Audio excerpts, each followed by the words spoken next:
a whole day in my existence is lost. No, it isn't.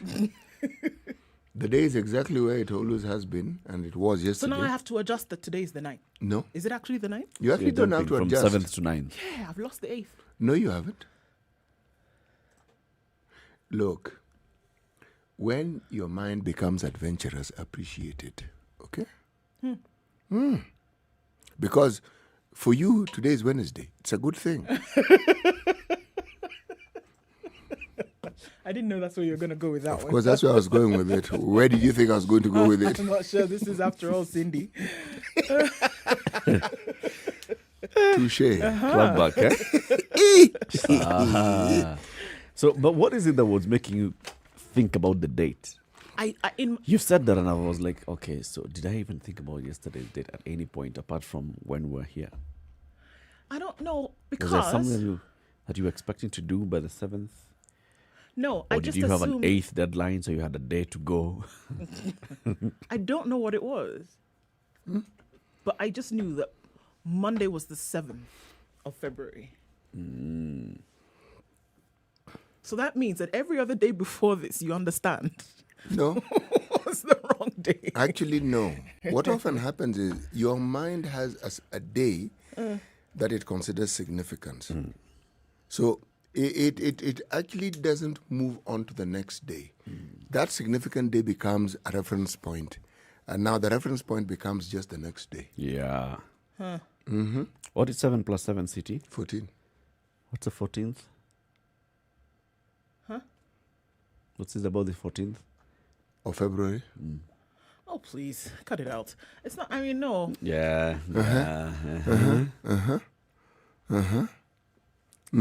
It's a significant day for two of you, isn't it? I understand.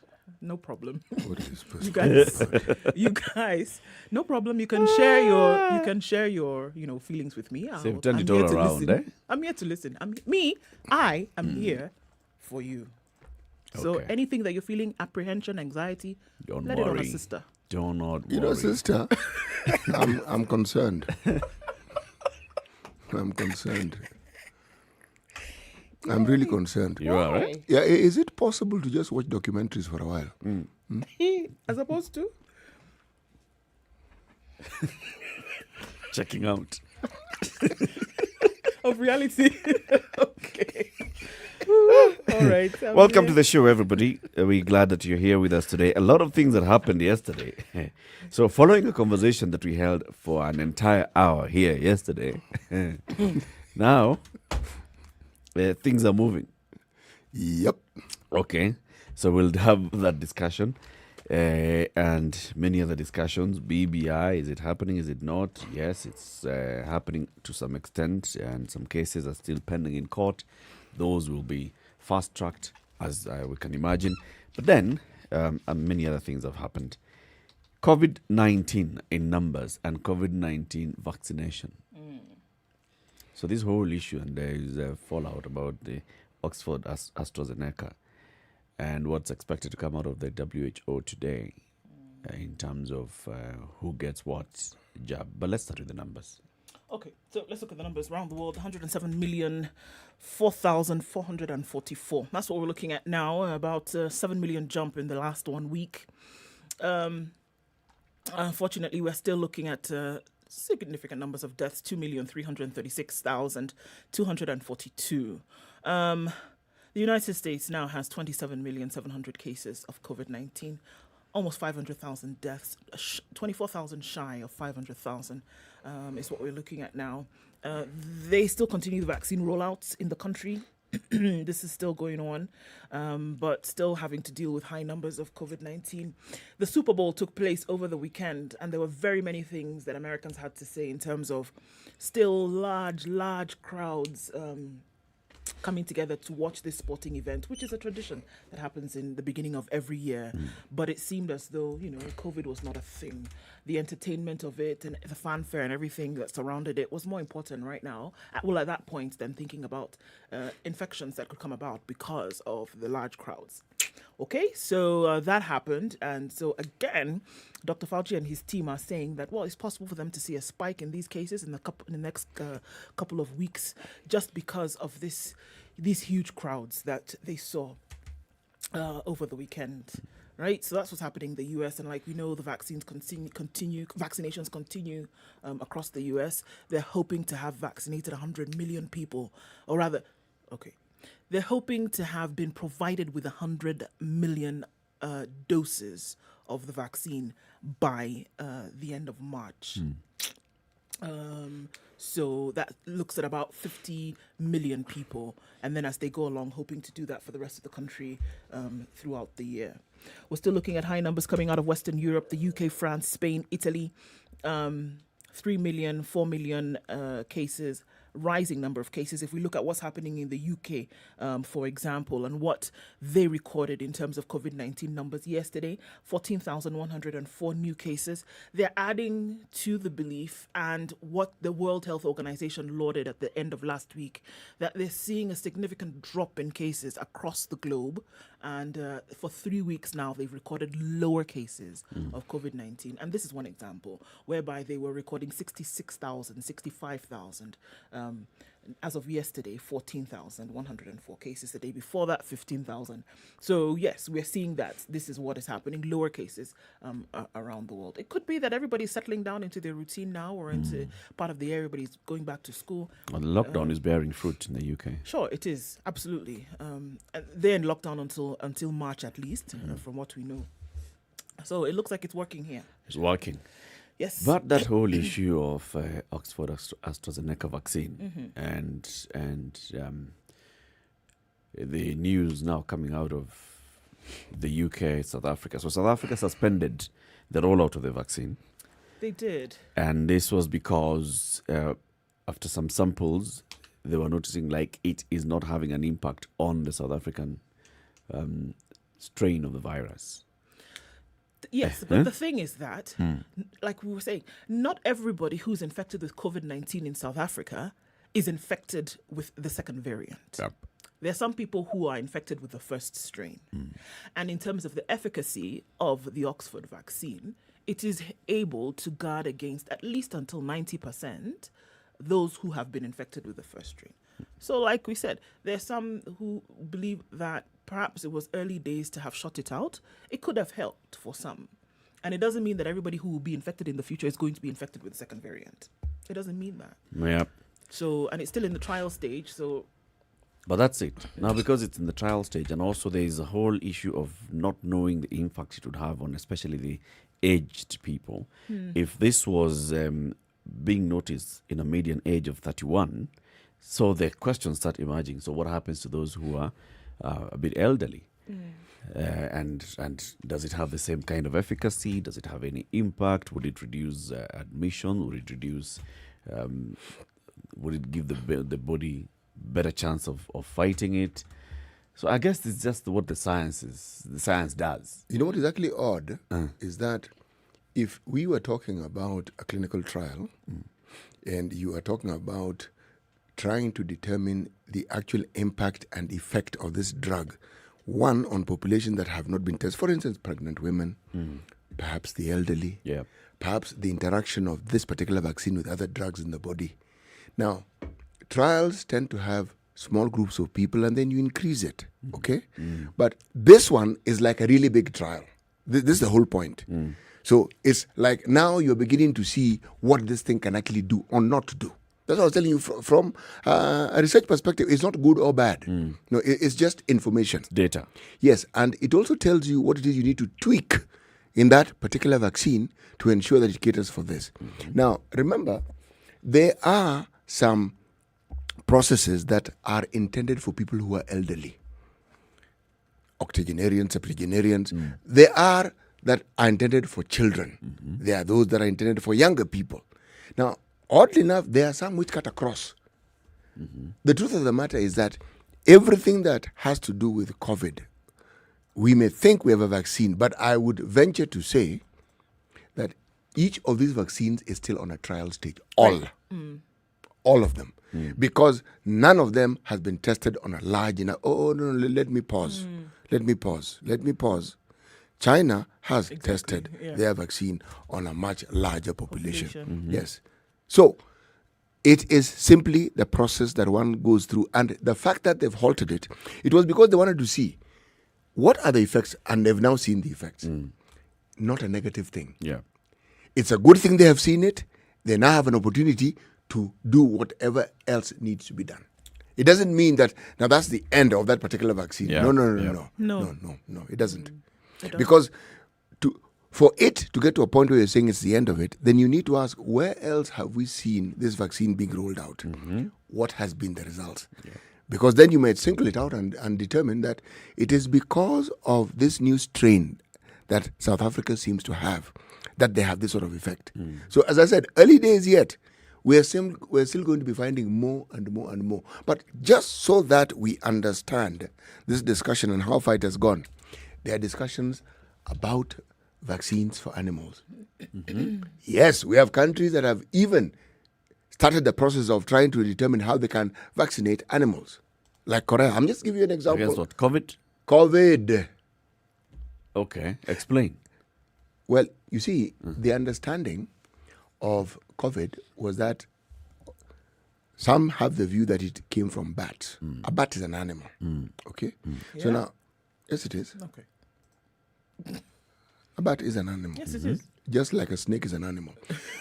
So if people live with pets, so you are not clear about the possibility of human beings infecting the animals, but we have seen with SARS and other and bird flu and what have you, that animals can.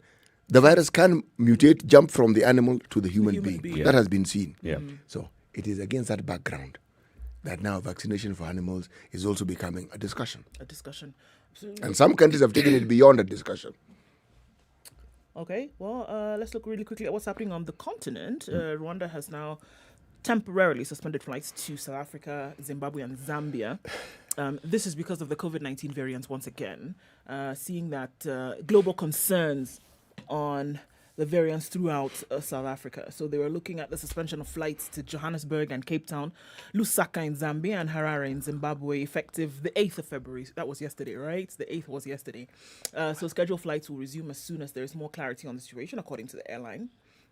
So we see them now taking this, saying that they will not be flying. And it's interesting because Rwanda, again, was the point of focus for the UK about... I still don't understand that. You understand till it? now, we don't I understand don't get what it. politics is coming out of there, what exactly the issue is. But it is clear that there's A country that has followed... something stirring the pot. I mean, they, if you're talking about a country that has followed these strict measures almost to the letter, it's Rwanda. But also, you may also notice that Rwanda's reaction to this has just been muted. We don't know if they've said anything or it has not been reported. It seems as if they're just going about their business like nothing happened. It's been muted. No raised any issues, Nope. any furore about it. That's okay. Move on. Move on. 6:15. This is Kenya's biggest conversation, The Situation Room. We're glad that you're with us this morning. Live streaming on Spice FM KE, YouTube, Facebook, and Twitter. Let's take a break. Let's look at the weather this morning and then look at the headlines.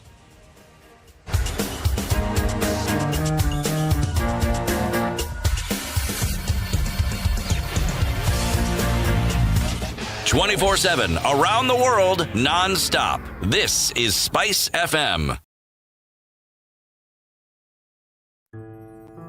Did you know that knowing your HIV status is simple? You can visit your nearest health center where you will be tested for free, or you can test yourself using the self-kits sold at chemists for 500 shillings only. If you test HIV positive, don't fear, because there is medication that will allow you to live your normal life. You will also be counseled on how to live with HIV and fulfill your life goals or dreams. Knowing your HIV status as a parent is beneficial for yourself and your loved ones. Expectant mothers with HIV, did you know it's possible to deliver a healthy, uninfected baby?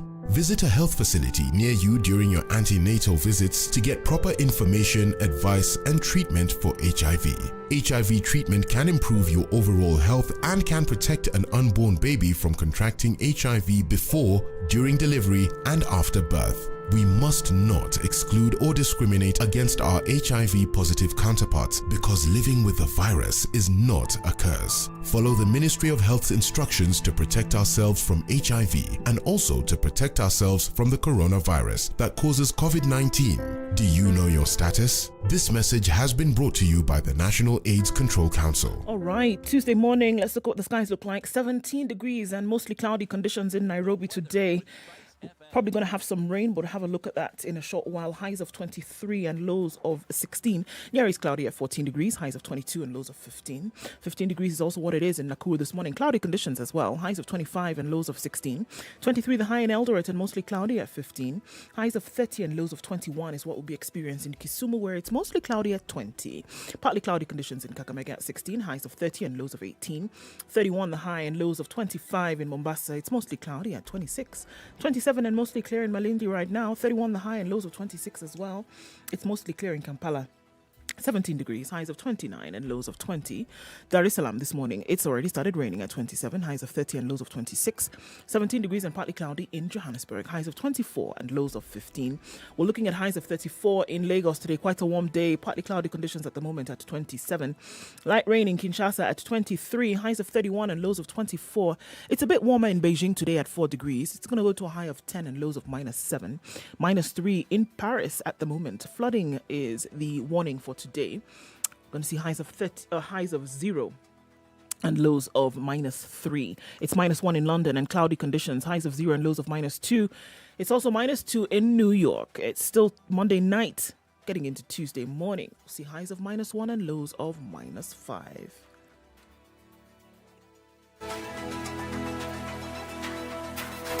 Spice FM.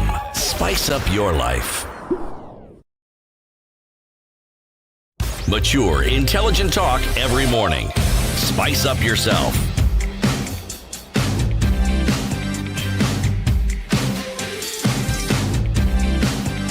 Mornings done right. 18 minutes after 6. Very good morning to you. Where are you tuned in? Okay, Benson Momo is tuned in from somewhere. He's in the room this morning. Enrique is tuned in from Kisumu City. Enrique Agwanda. Faristo Muganda is tuned in from Ebubere in Mumias and says Niko Ndani Wampango. Listening from County 042 City. What is County 042? As in the specific County 042. I'm not so certain because the 33 counties are 33, 34. That's Rift Valley. Now 42, where do we jump to? Not sure. No? Nyanza. Nyanza. We have to consult. It must be there, some in the neighborhood. Well, Francis Odipo says to say hi to you specifically from County 042, and that's Kisumu. That's Kisumu. Huh? Yeah. Well, I said somewhere in the environs. Well, you did. Bade Ashley tuned in representing Machakos this morning. Kwamtusi Mwengi, that's where Ondicho is tuned in from. And Lukume Cabras, Polisi Junior Atetwe. Policy Junior Atetwe. Where? Right. Dagio Gutsa tuned in, says, good morning, Situation Room, Ndu Eric and Dr. Muga. Ndu, why are you thinking of skipping the date? Wallah, it's not me. Something happened in my brain.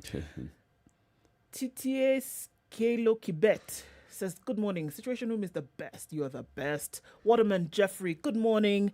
Benson Mumo is tuned in this morning as well, as is Honorable Reagan Hanskill Nyandinga Jr.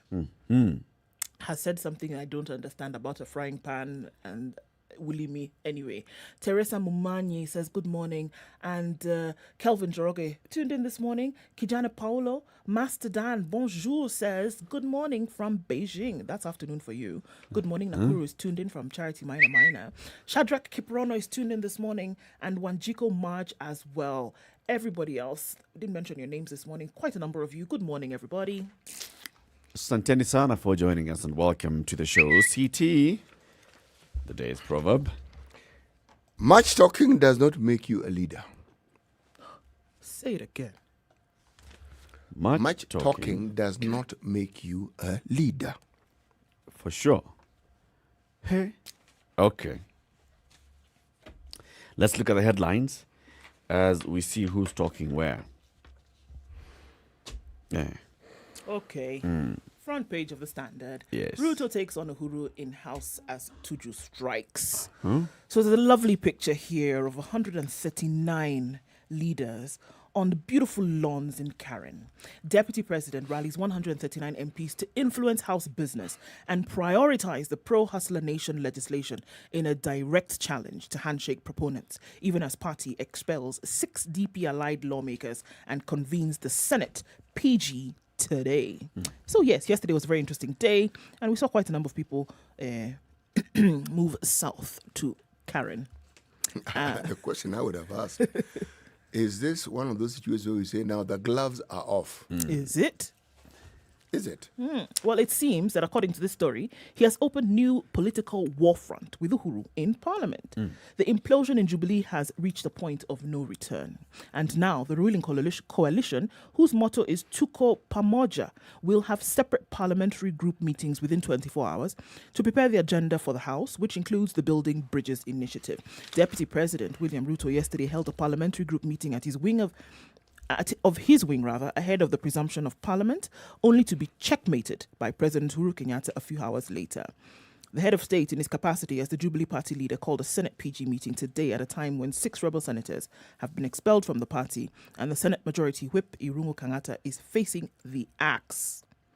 In what may be his boldest move yet, Ruto invited 139 members of Parliament to his Nairobi Karen office to plan their strategy in the House on the BBI and the Hustler Nation agenda. That's what they were discussing. Yes. And they even go further to say that now we are going to write to the clerk of the National Assembly and tell them, when you deduct our money this month going forward, that 10,000 shillings that you deduct to go and finance operations of Jubilee, send that money to UDA.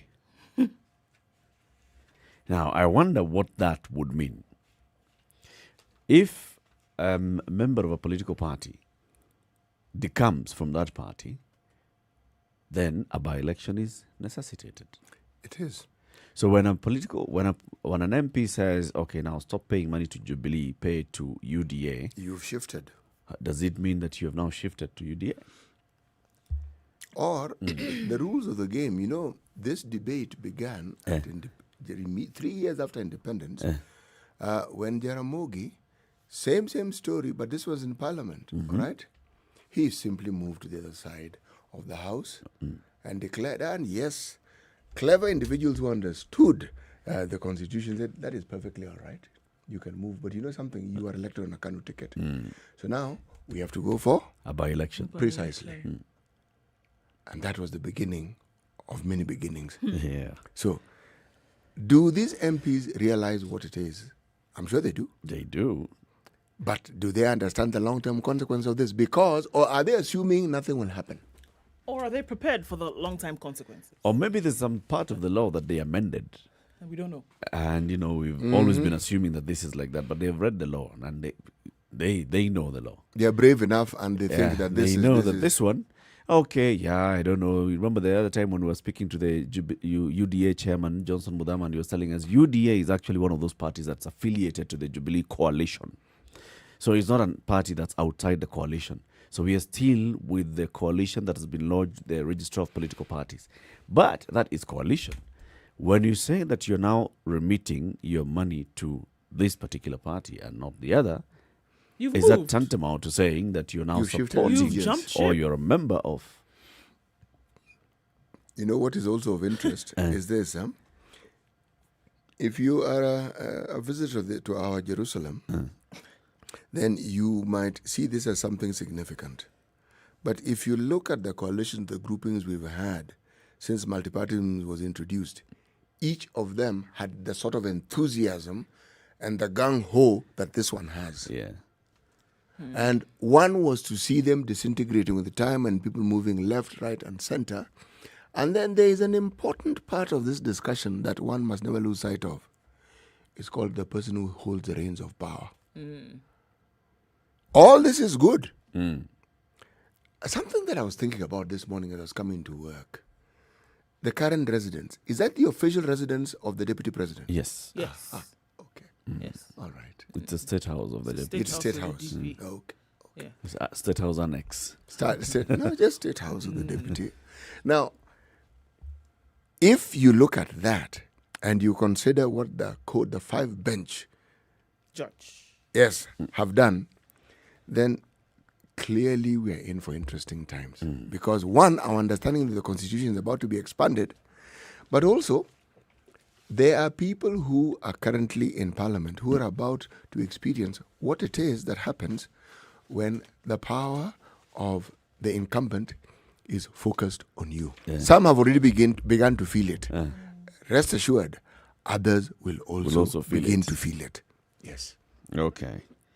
As also, before we just take the break, so this meeting as well, the issues that you were raising yesterday, Ndu, you're promising to do this and the other when you're elected. Why not do it now? So apparently they discussed it and they said when Parliament reopens, they are going to be pushing this agenda, pushing for bills that are pro-hustler, pushing for new agenda that's pro-hustler, to try and see that it's legislated, that regulations are put in place in current laws that will then benefit the pro-hustler. Oh, so it's like they've had what's the word? Epiphany. And they've realized, hold on a minute, we can actually start to gain traction if we do some work before 2022. I unfortunately do not share that optimistic enthusiasm with you.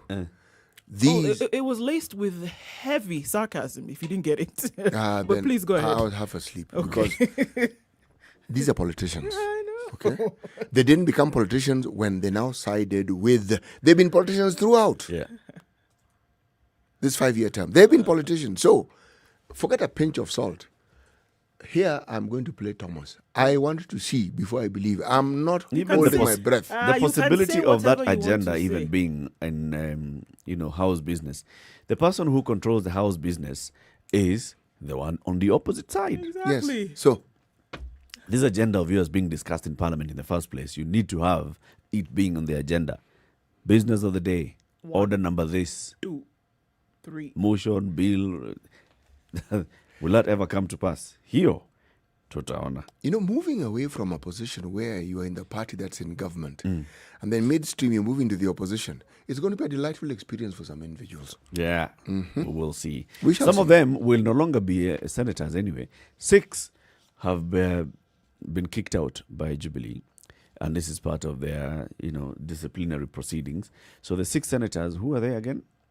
There is Millicent Omanga, Mary Isaac Seneta, Mwaura, Naomi Jilo Wako, Falhada Deko Iman, Victor Pergay, Isaac Mwaura, So the 6 that had been nominated by Jubilee and who now have gone to Tanga and are publicly supporting UDA, apparently that is the verdict of the disciplinary team. And they've said these people, according to the National Management Committee of the party, they are no longer members of this party. That means they are no longer senators. They have been denominated. They have been denominated.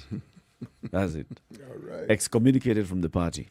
But this one is also going to have some movement. Let's see. It will. So 6 new people are going to be nominated. 6 new people. City. Unajulikana. If I look at this, out of these 6, 4 were women. So the likelihood is that there'll be 4. 4 women. Yes. Or all 6 No. can decide. They can decide. All 6 persons with disability, youth, women, all of them of the female gender. Twende. They could actually decide. Yes. Yes. Yes, they could. Or they could decide to adhere to the 2/3 gender rule, and lo and behold. See, by nominating those 6, they've basically just surpassed the 2/3 gender rule in the Senate. Immediately. And we are good to go. Unaona hii BBI vile itasaidia. 6:30. This is Kenya's biggest conversation. Let's take a look at traffic.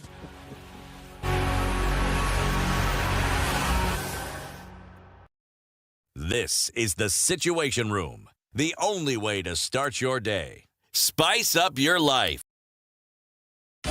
24/7 around the world, non-stop. This is Spice FM.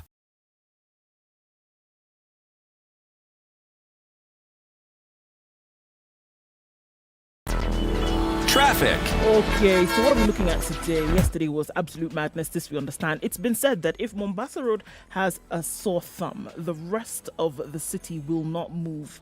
Let's look, because it looks rather messy on Thika Road today, right around Survey, that's where the jam starts, and it looks like it's going to be quite messy today. Safari Park, it's moving very slowly from Safari Park, moving outwards. Inbound also, we seem to have some issues. All right, outer ring also, there is some traffic there. Mombasa Road, yes, she does have a sore thumb this morning, moving very slowly all the way from the SGR outbound towards Cabanas and then past General Motors. Right around Bellevue, slows down some more. Traffic started as early as 5 o'clock this morning. So it looks like that kind of Tuesday.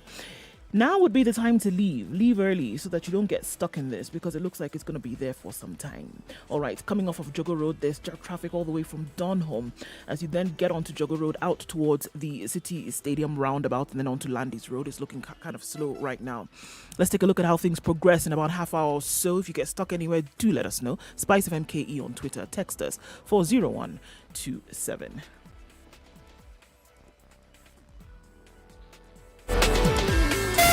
Spice FM, Malindi. Mature, intelligent talk every morning. Spice up yourself.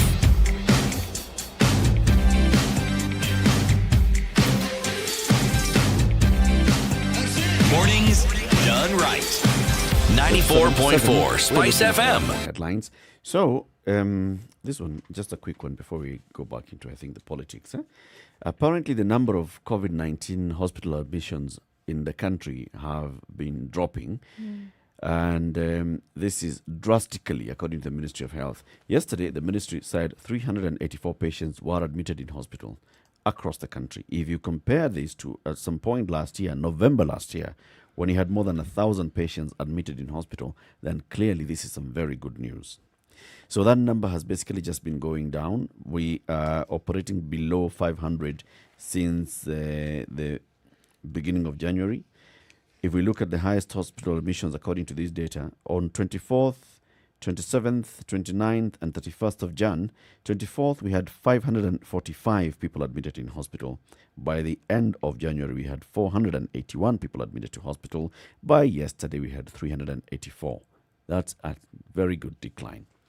What does that mean? That less people are getting sick, or that less people are turning up at the hospital with symptoms? That less people require hospitalization. Yeah. And so it also goes with the drop in the number of cases being reported on a daily basis. But yes and no. What would you attribute this to, though? Remember that hospital admissions had to do with the people who were exhibiting severe conditions. Yeah. All right, not someone who's just feeling slightly unwell.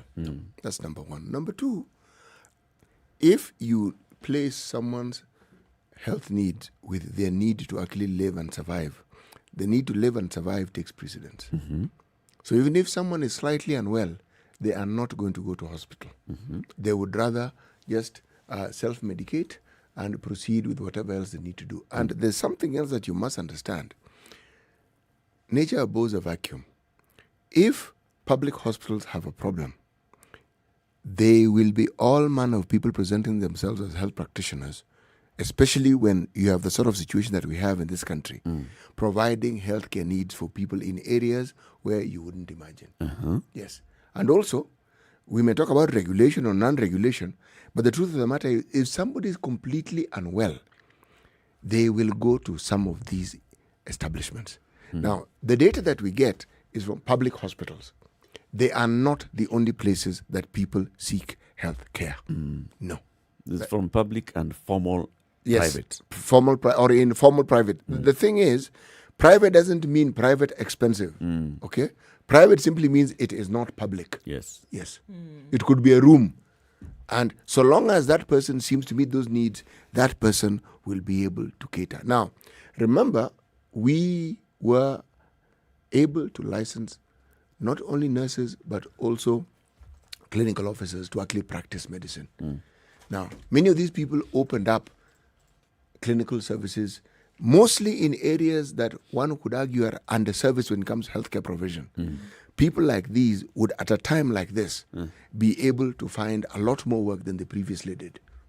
But then, okay, that makes a lot of sense. I'm just looking back at November, 1,000 people seeking hospitalization or being admitted to hospital in both public and private, and now 384 being admitted. How all those things, how do they tie in to the fact that, okay, somebody may not be going to hospital, but why were more people going to hospital in November? See, I am merely just contributing to the possibilities. It isn't as though it's the only reason why people are not going. What was said previously that they may be, fewer people need hospitalization. But I'm simply saying the scope of health provision in such a situation increases. That really was my point. Okay. Yes, I'm not saying that everything else that has been said is not true. No, I'm simply saying the scope for health provision has increased. And where am I getting my thinking from? Look at the expansion of the private school sector. It arose because there was a demand, and yet public schools were not increasing at the rate at which the demand was increasing. Yeah. Yes, it's the same logic that I'm using. Okay. Yes. At the same time, there's a camp for UK forces that, where they train in Nanyuki, in Laikipia. It's called Batuk, the British Army Training Unit in Nanyuki. It has been placed under lockdown because soldiers have tested positive for COVID-19. It was closed on Sunday, days after troops jetted back to the country from the UK. Remember last year when COVID hit, they were evacuated and taken back home. So now they've started bringing them back. We saw the defense minister from the UK coming. We saw the foreign affairs secretary from the UK also coming. And they also visited them in the camp. Now, soldiers have tested positive, and they're not sure whether it is the UK variant. So the local staff who work in that facility have also been told, stay away. Do not come here. So things might look crazy. Be interesting to see how that opens up and if they're going to share that information with the public in terms of what's going on there. Yeah. Makes sense that they would want to do that so that we can understand or have an understanding of what's going on in Nanyuki. Okay. So there's a story that's being carried on The Nation. Lost in church. A gentleman. Okay, so let's look at it now, right? When Mrs. Martha Nyakiru's husband left home one morning in November 2019, she did not know that the day's events would mark the start of a series of problems that would ruin her union. Her 39-year-old marriage to Dr. Kevin Wakoli, a doctor and lecturer at the University of Nairobi's dental school, was about to get sour. That day, Wakoli had left home to run family errands in Bungoma, where he met a man who identified himself as Pastor Johnson Pius, I say Pius, who reportedly told him that he had been sent by God to look for him. Okay? Our meeting was no coincidence. He said, I had just come out of a 64-day prayer retreat and had a calling that a man with a prophetic anointment, would meet me, he recalls. We had met 2 years prior when I had gone to dedicate my land to the Lord. After the meeting, the errands were put on hold. The pastor invited him home, and he would be an indefinite guest. Now, Mrs. Nyakairo says... So they met after his errands. Pastor this is on this doctor, particular day. This is on this particular in November day. 2019. Yes, pastor says to doctor, the Lord told me that we were to meet. Okay. Pastor says, come to my home. Doctor goes to pastor's home and does not leave. Okay. Now, wife of doctor now says she doesn't recognize her husband anymore. He gave out part of his ancestral land to this stranger pastor. Right. Sent him 100,000 shillings every month to build a church on that same land. Right. And following the pastor's order, stopped taking their son, who had epilepsy, to the clinic appointments, claiming he had been attacked by demons. Right.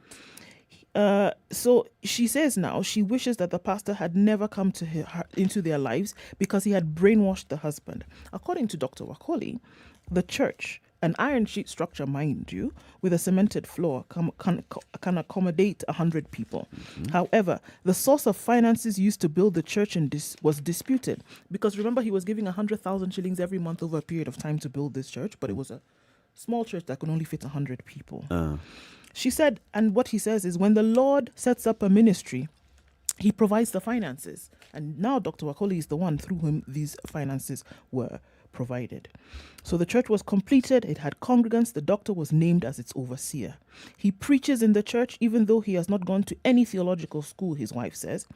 But her husband counters that he's no stranger to biblical teachings, as he has started giving sermons to travelers in matatus. Right. I know my husband is passionate about religion, but I started getting worried when he believed this prophet had told him that he had been going to Tanzania to consult dark powers. We lived together for more than 30 years without any problems. But one day he met this man and our lives have changed completely. So, at the beginning of this story, there's somebody who had been fasting for 64 days or something like that. Who was it? Dr. Waholi himself. Oh, so Dr. Waholi went and was fasting. Yes. And during the fast, there was a revelation to him that he will meet somebody who will be sent from the Lord. So he meets... No, it's the apostle or the pastor or whomever who was told by the Lord that he would who meet had a Waholi. revelation. And it just gelled because Waholi also came from 64-day prayer. Yep. He meets this pastor who told him, the Lord told us we were going to meet. So there was no Was reason it for him prayer to or doubt. fasting? Both. So there was no reason for him And to what doubt. was- Prayer, fasting, supplication, all. Well, I'm joined. trying to find out what sort of fast was it. I don't know if it was dry fast, Let me Daniel fast, Yes, 3-day fast. why I ask is because if you deny your body sustenance for a certain length of time, you'll become delusional. Hallucinations can take place. Even. Yes. Your body will actually stop functioning as it normally does. In fact, it can even shut down if you're not careful. Yes. So now this woman is very worried. She's in a place where she's saying, our son is not being treated anymore. He's epileptic.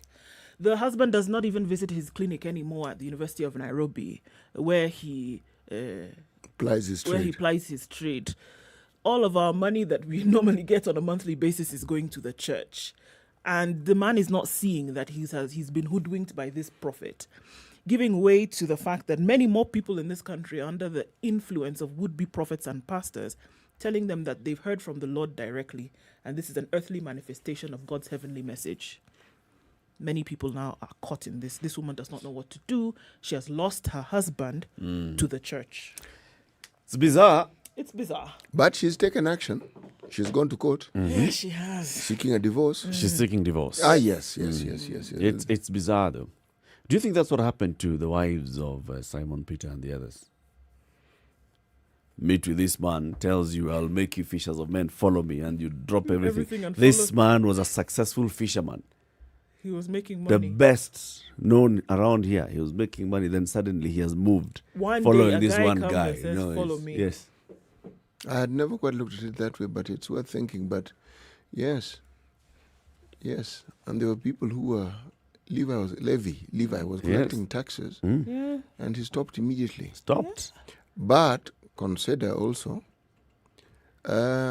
what length of time did they stop this business of fishing? 3 years. 3 years Bwana. they didn't fish. Well, they never came back to They fishing. didn't come back. After that, now they went No, into they did. full-blown No, ministry. they did go back to They fishing. They won't go did back. continue with They their did. trade. They They did. did. After Jesus went. Yeah. Yes, they did. They So when continued with Peter their was starting trade. a church, he was still a fisherman. No.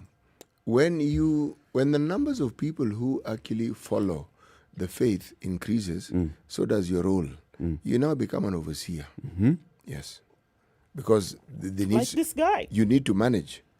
Dr. Waholi also became an overseer of this church. Yeah, but That he that built. church which has 100 people, 100. There are many. There are many people. 100 people. They 100, sit in this studio 100 now, is even many. breathe. 100 people. 100 people in this studio like That's now. many people, City. No.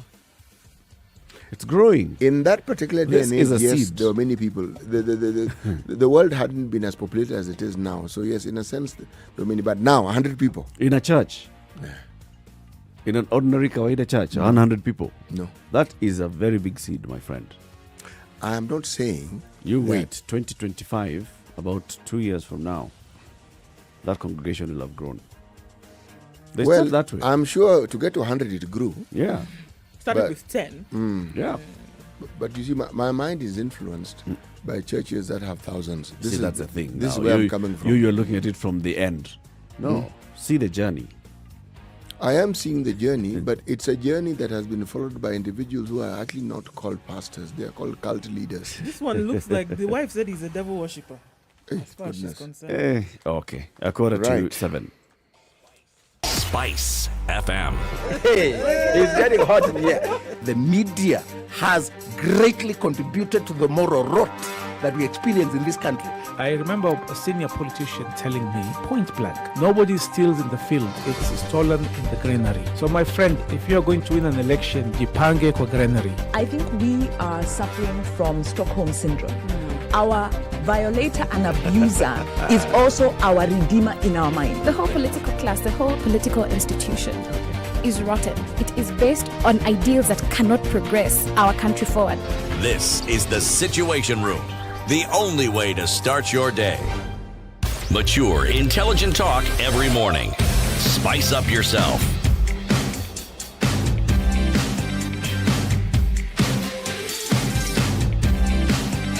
Mornings done right. 94.4 Spice FM, Nairobi. Okay, city, business. Right. You know, I am picking things that I believe would be uplifting. This business of reading dreary news every day is not really very useful. Not your cup of tea. It is my cup of tea. It's not your portion. But it isn't a pleasant way of starting the day. Right. Okay. Rebounding oil prices renew inflation threats.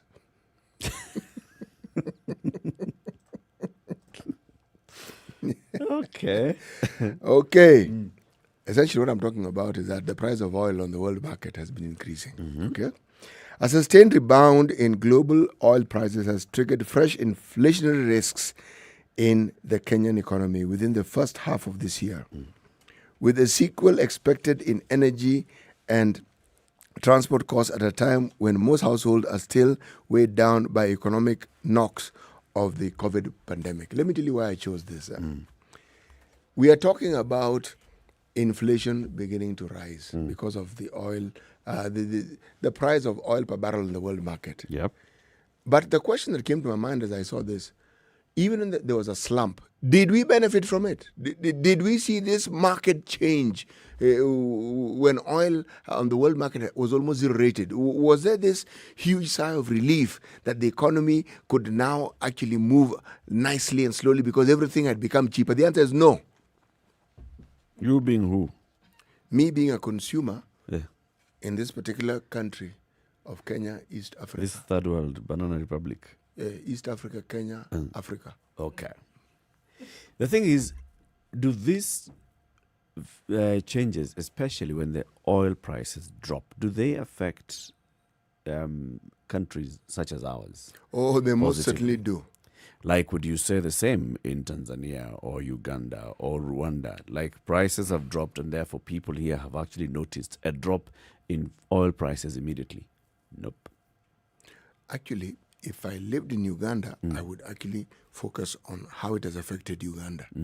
I live in Kenya, and I wonder why they even tell us some of these things sometimes. Because even if I was completely ignorant of the fact that there've been this yo-yoing of oil prices, my life doesn't really change very much whether it goes up or down. The only thing that I'm certain of when it comes to oil prices is that it'll go up. That one I'm guaranteed. You're sure? I am guaranteed. You're sure? Yes. Maybe if you operated a transport business, right, where you're dealing with volumes, you may notice that because you have not, for example, you're operating buses between Nairobi and Mombasa, and you have not your rate, your fare does not keep fluctuating with oil prices, but your margins fluctuate with that 1 shilling or 2 shillings, maybe you'd notice.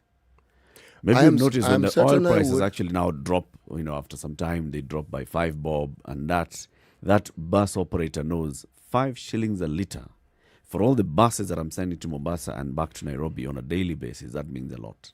If we hadn't discussed this matter of oil prices at the length we have in this studio, I would sort of like shake my head and say, okay. But no, I'm not shaking my head and saying, okay. I'm shaking my head and saying, it is not okay. Because there is always a reason. The price at which we bought this oil, it never ceases. But what is a constant is that it doesn't really, even when you are told it goes down, give it a month. So you wonder, so are we buying this oil on a weekly basis? Okay. Yet the argument seems to imply we actually buy in bulk. In bulk? Yes, that's the argument. And so if you bought it in bulk, then it has to come to an end at some point, At some surely. point, And this slump, you must benefit from it at some point. And I'm saying I do not see the benefit. The regulatory authority give, when you read the reasons they give, if it was a paper someone was writing, it makes for good reading. But this isn't something that is actually supposed to be academic. It's supposed to actually reflect directly on how people's lives change. You talk about being in the transport business. Let me ask the question. People who use public transport, do they feel it? Do they feel that the prices of, say, the fares have gone down? No. That's what I was arguing and saying. When they fluctuate like that, do you hear as if the fare to Mombasa is fluctuating? No. The fare remains the same. Nope. So the person who's noticing that fluctuation is the operator. Because when the price is high, when the price of diesel goes from, 95 to 105, 10 bob is eating into his margins. When it drops by a shilling, that bob is a gain in his margins. The thing is, though, that when it drops by 10 shillings or whatever, 5 shillings, you don't see a drop in fare. When it increases by 10 shillings, you see an increase in fare. No, not necessarily. Oh, we do. You do. Not necessarily. I People actually who are do. using public transport. You do. Absolutely. Not You do. necessarily. You do. Not necessarily. That argument, remember even Simon Kimtai has brought that argument forth many times. Many times they've actually been, that's why I asked about fare, long distance, Nairobi, Mombasa. Does it fluctuate like that? Eric, who's to frequently? control the fares of matatus? The operator. They decide. Yes. And And have we experienced this country at a time when fares go down? They say, there's going to be a general reduction. No, I just want to across ask. the board. Maybe I missed it. Hardly. It doesn't go down. It doesn't happen. Yeah. But I'm also saying that it doesn't keep going up. Every time fuel has gone up by 5 bob this month. So to Mombasa, it's gone up by 5 bob? No. No. Eric, with matatus, it does. It actually does.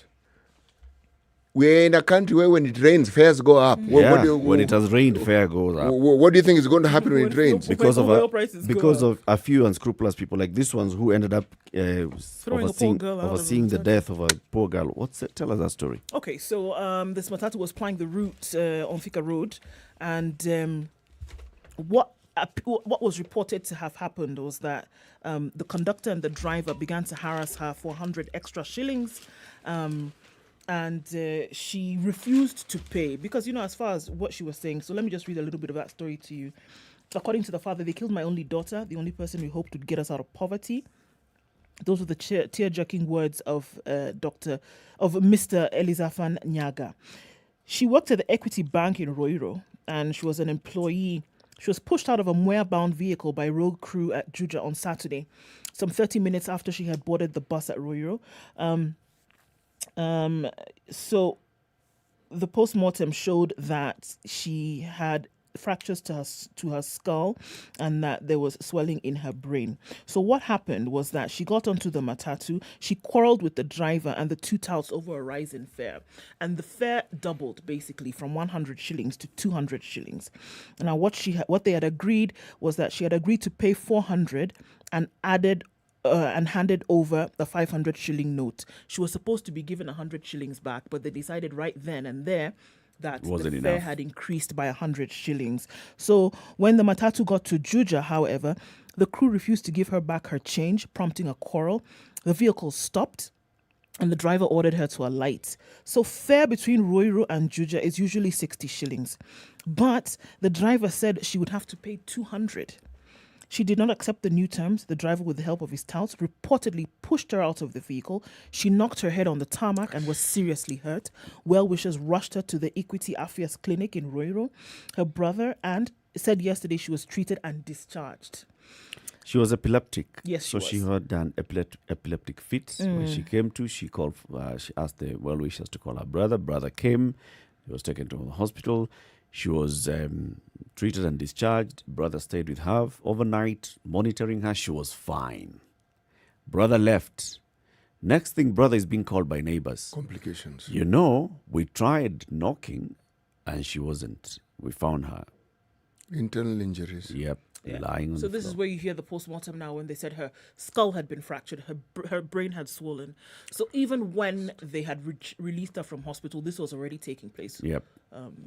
And so it was direct now that the cause of her death was this fall that she had as a result of being pushed. DCI traced the vehicle yesterday to Ruiru town, but the tout and the driver had not been found at the time.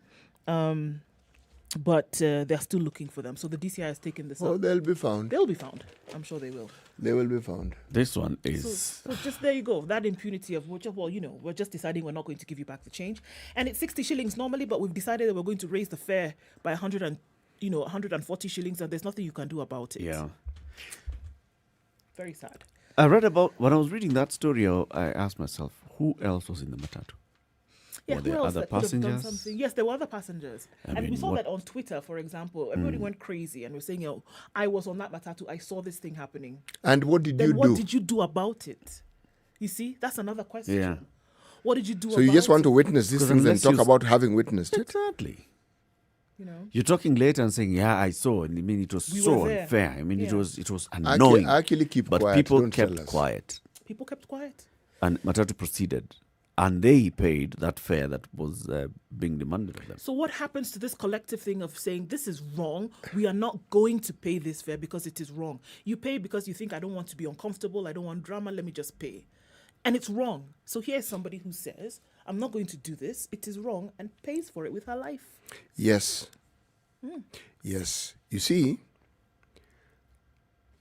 right there, the saga, the story of this young lady, this unfortunate young lady who had to die, right there is us. Right there. We are quite willing to be bystanders, to be observers, and we are quite willing to report it, but we are not willing to do anything about it. This lady was willing to do something about it. She said, no, I'm not paying. I'm not doing this thing. She held her ground. What did she do? She has died as a result of it. What the simplest thing would have been stop the matatu. Let me get We're all getting off. Yep. You carry on with your journey. We'll board another matatu. But no. It's like there's this feeling that if you talk about it and you express your angst and you are You'll be seen as dramatic and etc. You're a You- troublemaker. Troublemaker. it's a culture we've had for the longest time, by Yep. the way. Yeah? Yep. And unfortunately, what we keep talking about, the mental health of our country, the mental health of our country is a clear indicator of where we are at. All these things. Remember, one of the things that makes us who we are is a sense of inhibition. Things that you can, should, must not do. Yep. Things that you can do on your own, things you don't do in public. Yep. But when people get disinhibited, this is something we often attribute to only alcohol, okay? Then there is nothing they will not do. How do you just hike the fare because you feel like Because you it, feel like or because you have a budget that you feel you need to meet, and so you're just saying this is what you're going to pay? Yeah. This is how much it's going to cost now. Yes, And in fact, now that you're getting off here, okay, it's going to be 200 bob. yes. But we're not going to give you your change. Toko Wende. And you push somebody, they fall, and you drive off.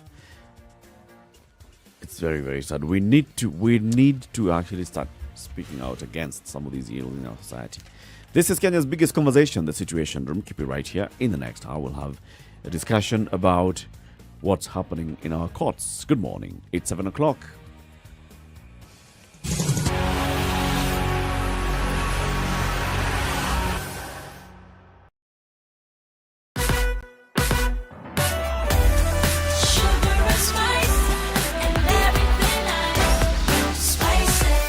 Spice up your life. Okay, further ahead, we see traffic starting all the way at Githurai this morning. It has started to snake along right from Safari Park Hotel, but a little bit further on now, Githurai, and that looks like it's crazy. Now, there are folks who've been on Thika Road for the last 1 hour and have not moved. And the suggestion is to use the train. Well, I don't know where you're going to leave your vehicle, so that may not be the best option right now. Let's look at Jogo Road going into the city, also quite slow. It's made worse by the closure of Likoni Road from Jogo Road to Lunga Lunga roundabout. So if you want to go in that direction, please know Likoni Road to Lunga Lunga has been closed. So if you're using Jogo Road, you have to use the alternate route then to get into the CBD. You cannot use Likoni and Lunga Lunga today. So please remember that you can't do that. You will get stuck if you go in that direction. All right. Coming off Ngong Road, coming off Langata Road, traffic is building up as you get to the respective roundabouts and into the city centre. So it's going to take some time to get out of this one. Talk to us though. Spice FMKE on Twitter. Text us on 40127. Want to keep things moving this morning.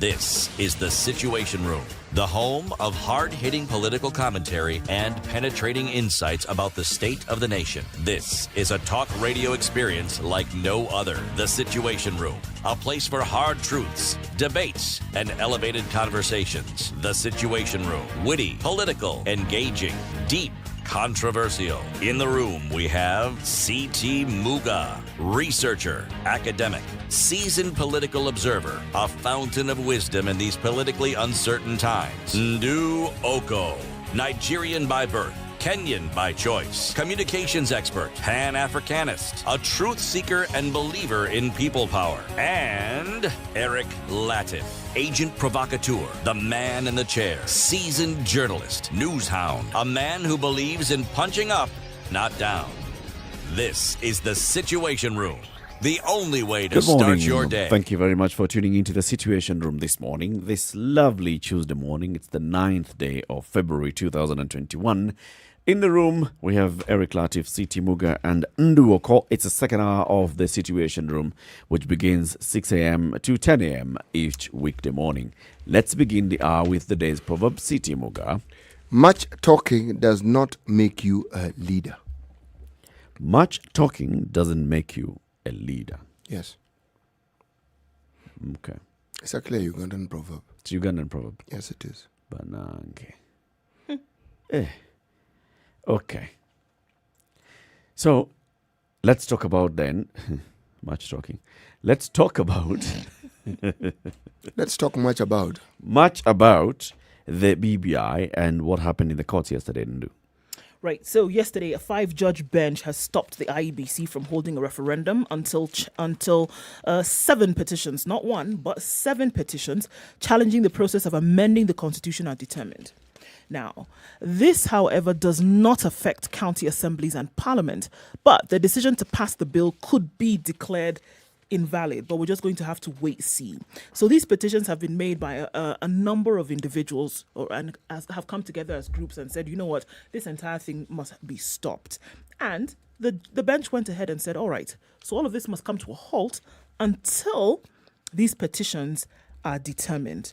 Now, there are 7 of them. The question is whether they will be determined in succession or whether one will be determined and that will hold sway in terms of the decision then that will now be made as to whether the referendum will go ahead. Okay.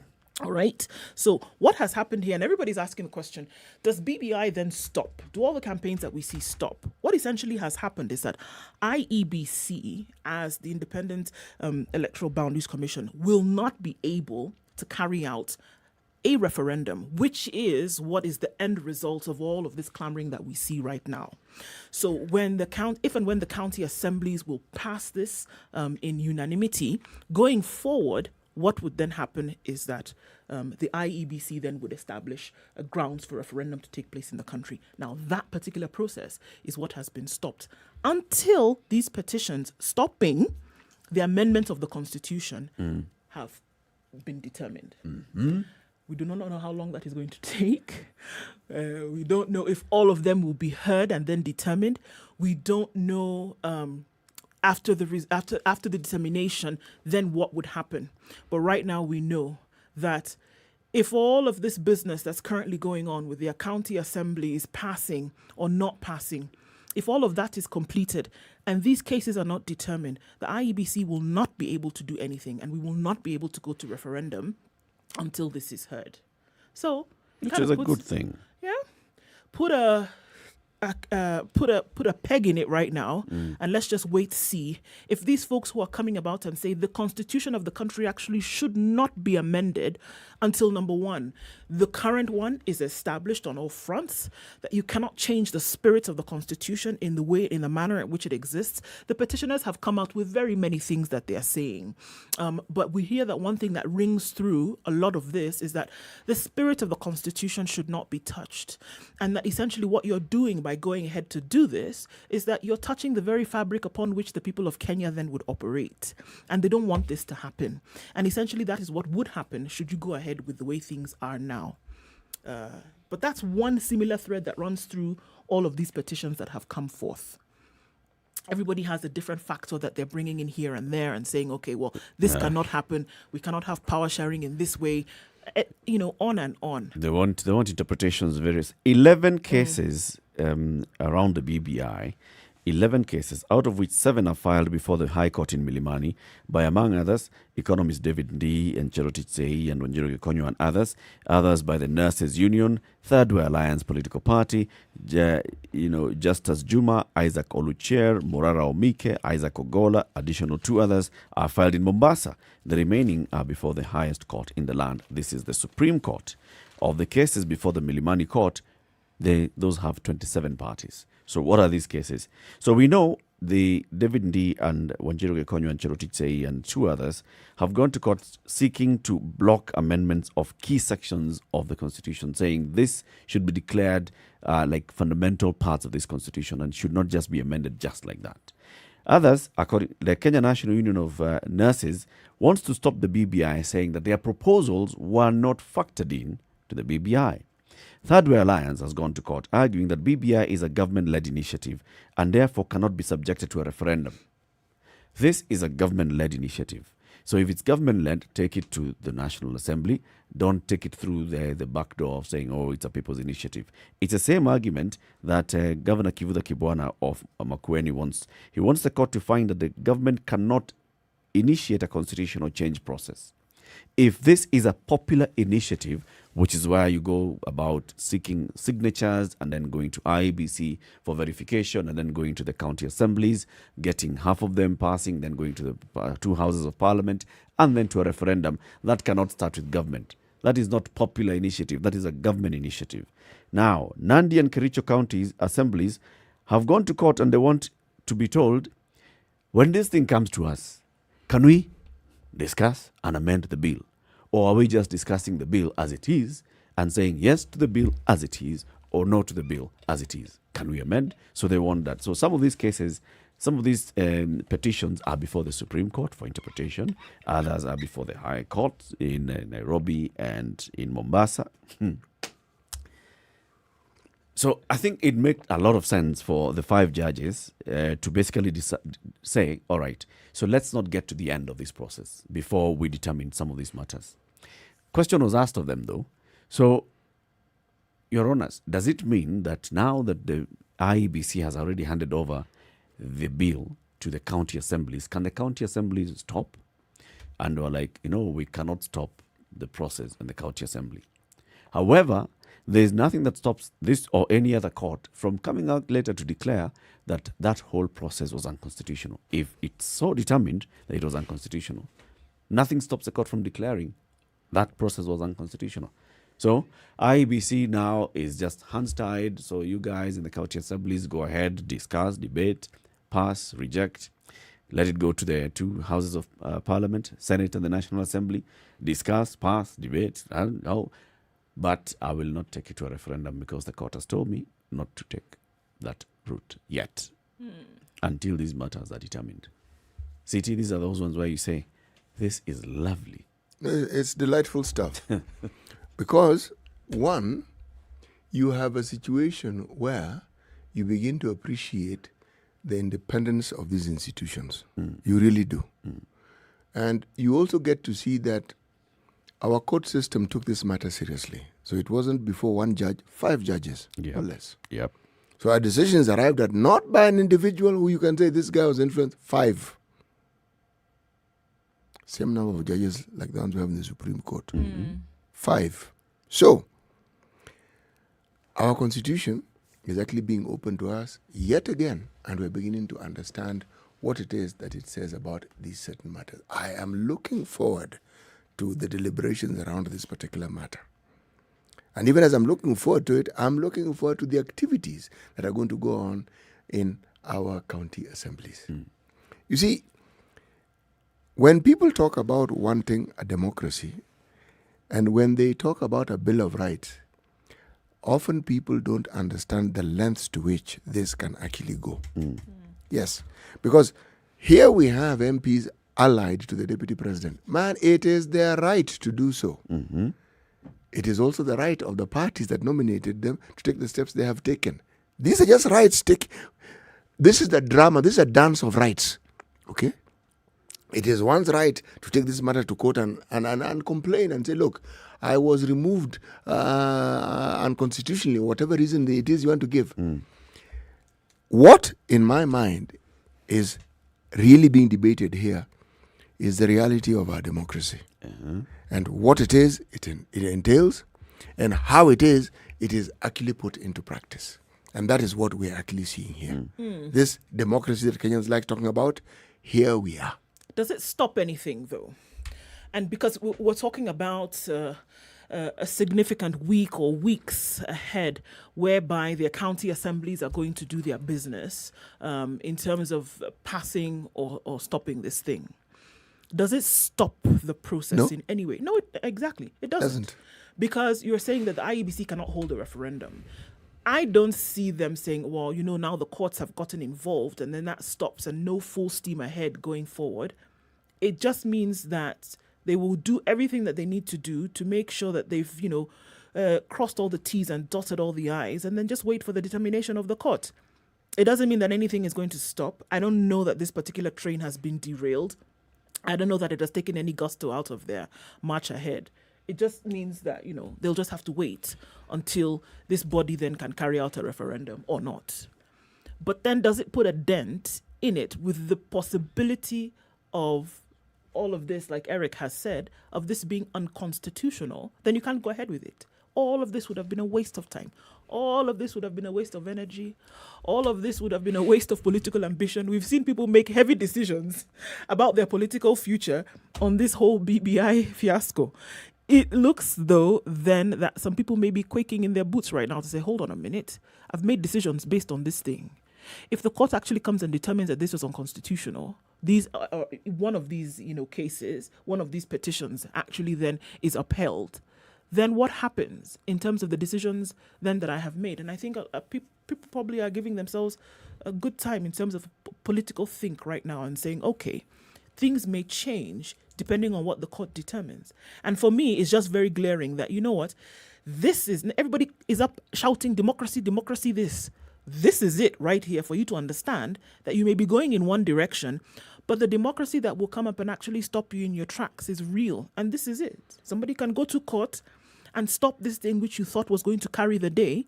And here you are with the potential of a decision that could derail everything that you've done in the last 9 months. Very possible, but within the lines of democracy. There have been groups of individuals who have for the longest time claimed that the bottleneck to the fight against corruption has been the judiciary, isn't it? Well, that again is their right to say so, because I'm sure they have reasons for saying so. This debate isn't going to end tomorrow. But the processes will continue, and we will see whether the requisite number of county assemblies will have made the decision that could bring forth the next step to this entire exercise. But if the court decides to put a peg in it, then it doesn't matter. You would have all made a decision. You would have said, okay, we're going to pass this thing. The court comes and says, no, but if the court determines one of these petitions, it determines... It doesn't end there. No, it doesn't. But it would mean that this work that you've done, or whatever it is that you've that's done, what I'm trying to tell you. It doesn't end there because... it will stop in its tracks. It won't stop. It will be appealed. It will stop in its tracks. It will be appealed. And cases of constitutional matters will go right up to the Supreme Court. And we'll take What if time. it's upheld at the Supreme Court? What if it's upheld at the Supreme Court? Yes. Then essentially all the work that you've done goes when out it's down upheld at the Supreme Court, then yes, it'll have ground to a halt. Yes, but before then, it won't have ground to a halt. It'll be an impediment, yes. What I'm saying is, this five-bench judge bench. This judge five judge bench. Okay. Can make the decision. But just like those who went to court on this matter, believe me, others will go to court. Somehow we have understood that these courts actually work. We go to court. Even the proponents of the BBI will go to court. Even now, they are in court. Please remember that they are represented by the Attorney General and the might of that office. And believe me, they are also doing their bit. As I said, I consider it delightful because I am actually seeing people earning their keep. People are actually working and trying to determine what else they can do. Now, in this process, the outcome, since I don't really understand the law, I can only wait for it to be pronounced, and then I can talk about what it is that I will have read then, and maybe a little bit more that I may have read on the subject. But this is good. The other thing that this could actually do is, well, not do all those things, but it could just delay this entire process. The only thing in the Constitution that has a timeline when it comes to amendment via popular initiative is the county assembly bit. Yes. Those ones have 90 days. After that, it shall be presented to the both houses of parliament without delay. It doesn't say how long is the delay. No. And then both houses of parliament shall debate this. If both houses of parliament pass it, then it shall go into a referendum. If any of the houses does not pass it, it shall go into a referendum. There is no timeline here that says, by this time, this matter must. And if it doesn't, then it collapses. There's a possibility that because you're talking about 11 cases, some are in the Supreme Court, others are in the High Court. Some of those in the Supreme Court are just basically the Supreme Court sitting to give its opinion on some matters, like with the Kibwanas. Others in the High Court could be where now we have this back and forth between lawyers from each side saying this and the other. It could delay. We may actually find ourselves, all the 47 county assemblies have made their determination. Maybe more than half have passed the bill. It's gone to Parliament because nothing stops Parliament from discussing this. Parliament has gone ahead and does its work, but the cases are still in court. In November, December 2021, not all these cases have been dispensed with. So referendum does not take place this year until the judiciary. So the judiciary now has, remember that thing, the sword. Now the judiciary has the whip. And you know what it was? Is that the anxiety. Remember what IEBC did? Mulete pesa ama hii signature. Sasa hatujui tutafanya nini. IEBC was given money. Judiciary now. Sasa unajua. Remember those 41 people? 41 judges, the money that they were looking forward to. Because we can't suspend these other cases. Yeah, Yeah, just to listen to this. Okay, these ones have come, but they have to join the queue. 2022 is in sight, and that's why we saw that there was a quick, succession of some of these activities. And I think that's the thing when you're looking at some of these things not being barred by time, and the proponents of the BBI really looking at the time factor when it comes to having gone to referendum and all of this being done and dusted by the time 2022 comes about. It's possible that could be what would bring some kind of anxiety here. That if this is not determined, if petition after petition comes rolling out, then what's going to happen to our issue of time? Because the truth of the matter is that the BBI to have been passed and then put into law, right, needed to happen before we go to the next election. Time bad. The thing that has not left my mind, unfortunately, even much as I'm trying to look at this thing, is how the death of Judy Wanjiku is still bothering me. It's bothering me because I am looking at the consequences of impunity, and I'm looking at the contribution of the president, his deputy, our leaders. You disobey court orders, you do what you want to do, and this is the outcome. You're sending a message to even the simplest person. Matatu touts already given to doing all sorts of errant things. You push someone out of a vehicle. Literally, forcibly push. It seems like an incident, but this lady did not need to die. She didn't need to die. So how then can the BBI be just the most important thing we need to discuss. Will the BBI prevent things like this from happening? Yes, it's a nice political game. It's a nice thing to discuss. It's a nice thing to push an agenda. It's nice for people to meet in Karen. It's nice for people to meet even in Kisumu and discuss these things and the way forward. How on earth do we get to a point where the life of a simple citizen of this country is safeguarded and is guaranteed? How?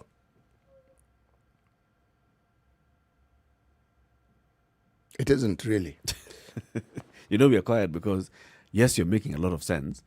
And also, just trying to think, okay, so yeah, does the BBI have a solution Does to it actually this? have a BBI report has a solution. BBI amendment bill, the constitution amendment bill, may not directly have a solution to this. Remember that whole issue of let's look at our ethos, our national ethos and values, and see how it is that we're going to promote or reinvigorate our values and ethos. This would come in. Against a background such as this one here, Yeah. it's hollow. Completely, yeah? It's completely hollow because we already have those things in our constitution. There's a Bill of Rights that guarantees Yes, you but life. forget the Bill of Rights. Even we even have written in our laws a behavior code. We have it. It's not as though we don't have it. We have it. We even have bodies in this country who are supposed to ensure that those things are actually applied. Now, here we are talking about schools burning every other day. Here we are talking about young people. Here we are, there's a certain level of madness that must actually come to a halt. We can't have a situation where human life is that unimportant. And everything else around the political scene and everything that has to go with it is what takes center stage. No. So then what I would say is that the BBI has solutions, all right? The BBI hold on, has let me written finish. down Let me finish. things that they I've not think even and made my- believe Hold on. will be solutions. Hold on. The BBI has solutions. However, the BBI does not have solutions for the problems that are ailing the country today. The solutions that we need right now, the solutions that people are looking for in the country cannot be found in the BBI in the way in which it is presented. When you look at these issues that you're talking about now, when you look at the life of somebody having been snuffed out that didn't need to happen, when you look at education and the entire system needing to be revamped, when you look at the whole issue that the health sector is bedeviled with, those are the problems that the country has. When you look at the huge, enormous debt crisis that the country is in right now, these are the problems for which the BBI is not providing solutions. Now, it has solutions to some other things somewhere else, right? But that Kenyans are not really bothered with right now. The solutions that Kenyans are looking for are not in the BBI.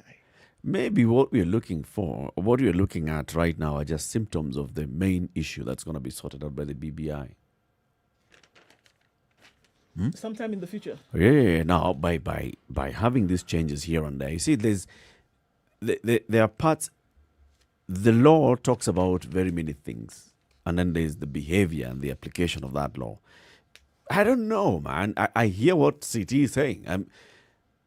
Why is this still the center stage or the main focus of attention when we have other things such as this one of a lady who did not have to dying, and others that, people who are dying in hospital that don't have to die in hospital, people who are dying because they are not able to access healthcare and they don't have to die, all these other things, how do they tie into the main political conversation of the day?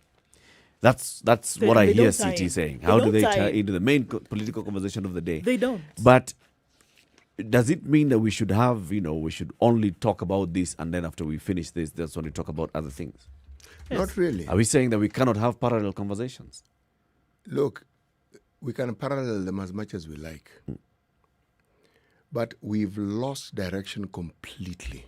Because Mohammed in Mwakijembe says this all the time, and it is true. It's the story of Nero, Rome was burning, and he was, I don't know which musical instrument he was playing or listening to. I think those days there was no guitar, it was a harp. It was a harp. Yes. And he told the girl to keep playing. Yes, exactly. And Rome was burning. Now, actually, we may not think so, but Kenya actually is burning. You can't call it anything else other than that, because when you have a health system that went to the dogs a hell of a long time ago, and the solutions to it has been a lot of talk. When it's rectified, it's limping. We have problems that have been there for the longest time unresolved. We now have a crisis in our education system. And yet, the one cadre of individuals whose lives don't seem to change and for whom things are just normal are the people we elected to bring about these positive changes that we need. And then we have other issues that we're discussing. Well, let the courts do what they are supposed to do, and we shall see the outcome of it. It is done. It is done in this conversation. So let's just take a break at 26 minutes after 7 and see if we can bring CT back to this conversation, so we can just have the conversation about what the courts have decided and what is happening politically in terms of the BBI and the move for the BBI, but at the same time, what's happening in the country. Okay, we are live streaming the show online, www.spicefm.co.ke. We are also live streaming on Facebook, YouTube, and Twitter, Spice FM KE. We are on Spice FM, and we are on KTN Home. Time for a break. We'll be back shortly. Good morning. Sugar and spice and everything nice, just the way you like it. The Spice Drive. Did you have a great day? I hope you did. I intend to make it better from 3 p.m. to 7 p.m. I'm going to be taking you home nice and chill. Everyone is welcome aboard. The hashtag is Spice Drive, and of course, Spice FM KE on Facebook, Instagram, and Twitter. The Spice Drive with Monique. The official soundtrack of getting you where you need to be.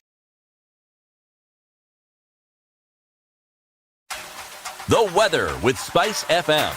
All right, there's a chance of a drizzle in Nairobi this morning. It is mostly cloudy at the moment. We'll probably see some rain later on. It'll go to highs today of 23 and coming down to lows of 16.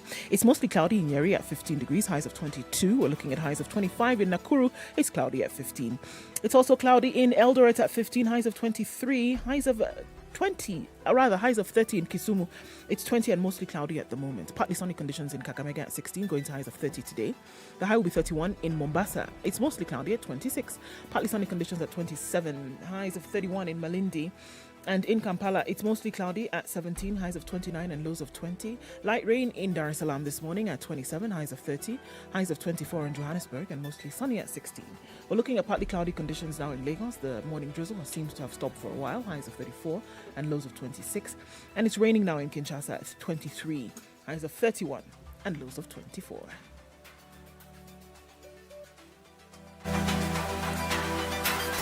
Are you ready? Okay. Spice FM. Okay, so what does it look like? Still that heavy traffic on Thika Road getting out into the city. A little bit of traffic inbound as well. All the way from Allsops. There's a mess, guys. Will it ever be? We see that. So that Southam seems to be on Mombasa Road as well. Traffic started as early as 4:45 this morning and still heading out towards the Nyeri Stadium roundabout. It's very, very slow this morning. So we have traffic on Jogo Road, we have traffic on Gong Road, we have traffic on Langata Road, and guess what? We have traffic coming out of Westlands as well. So it's a slow morning. Some of the roads are slippery because of the rains that are happening in some parts, specifically Westlands. Look at what it looks like in a short while. Be careful though, and you're going to have to sit through this traffic. Spice FM KE, that's how you can get in touch with us on Twitter. Text us on 40127.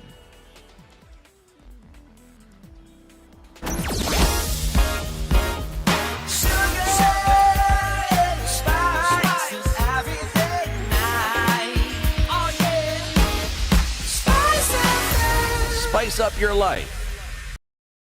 Mature, intelligent talk every morning. Spice up yourself.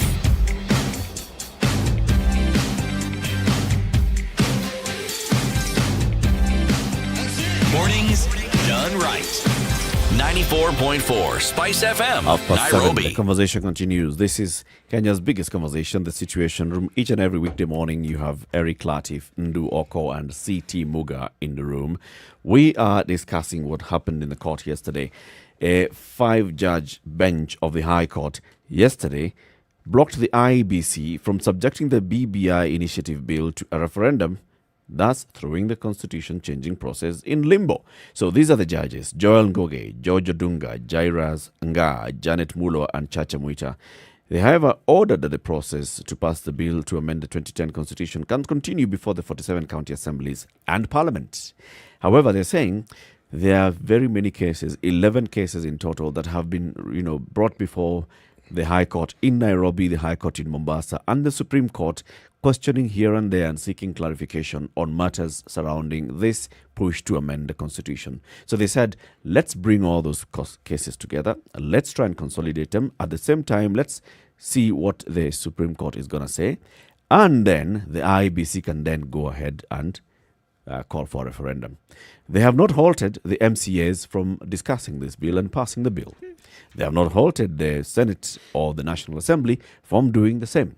But even if those guys do all those things, we shall not have a referendum until these matters are all concluded. That is the import of things. City Muga is wondering, so we have so many other things. Why must this BBI story anyway just be like, the main focal point of the country? We can have the BBI conversation, but can we also have these other conversations that matter? Is that what I hear you saying, Yes. City? These are the conversations that matter, being what? Healthcare, being education. Now we have reports on education, being things like debt and the growing debt, being mental health. And a report that was presented to the health ministry, and they were told by experts on mental health to declare mental health in the country a national emergency. And the health ministry hasn't done that yet. So all these are the conversations that we should be having, and not just this.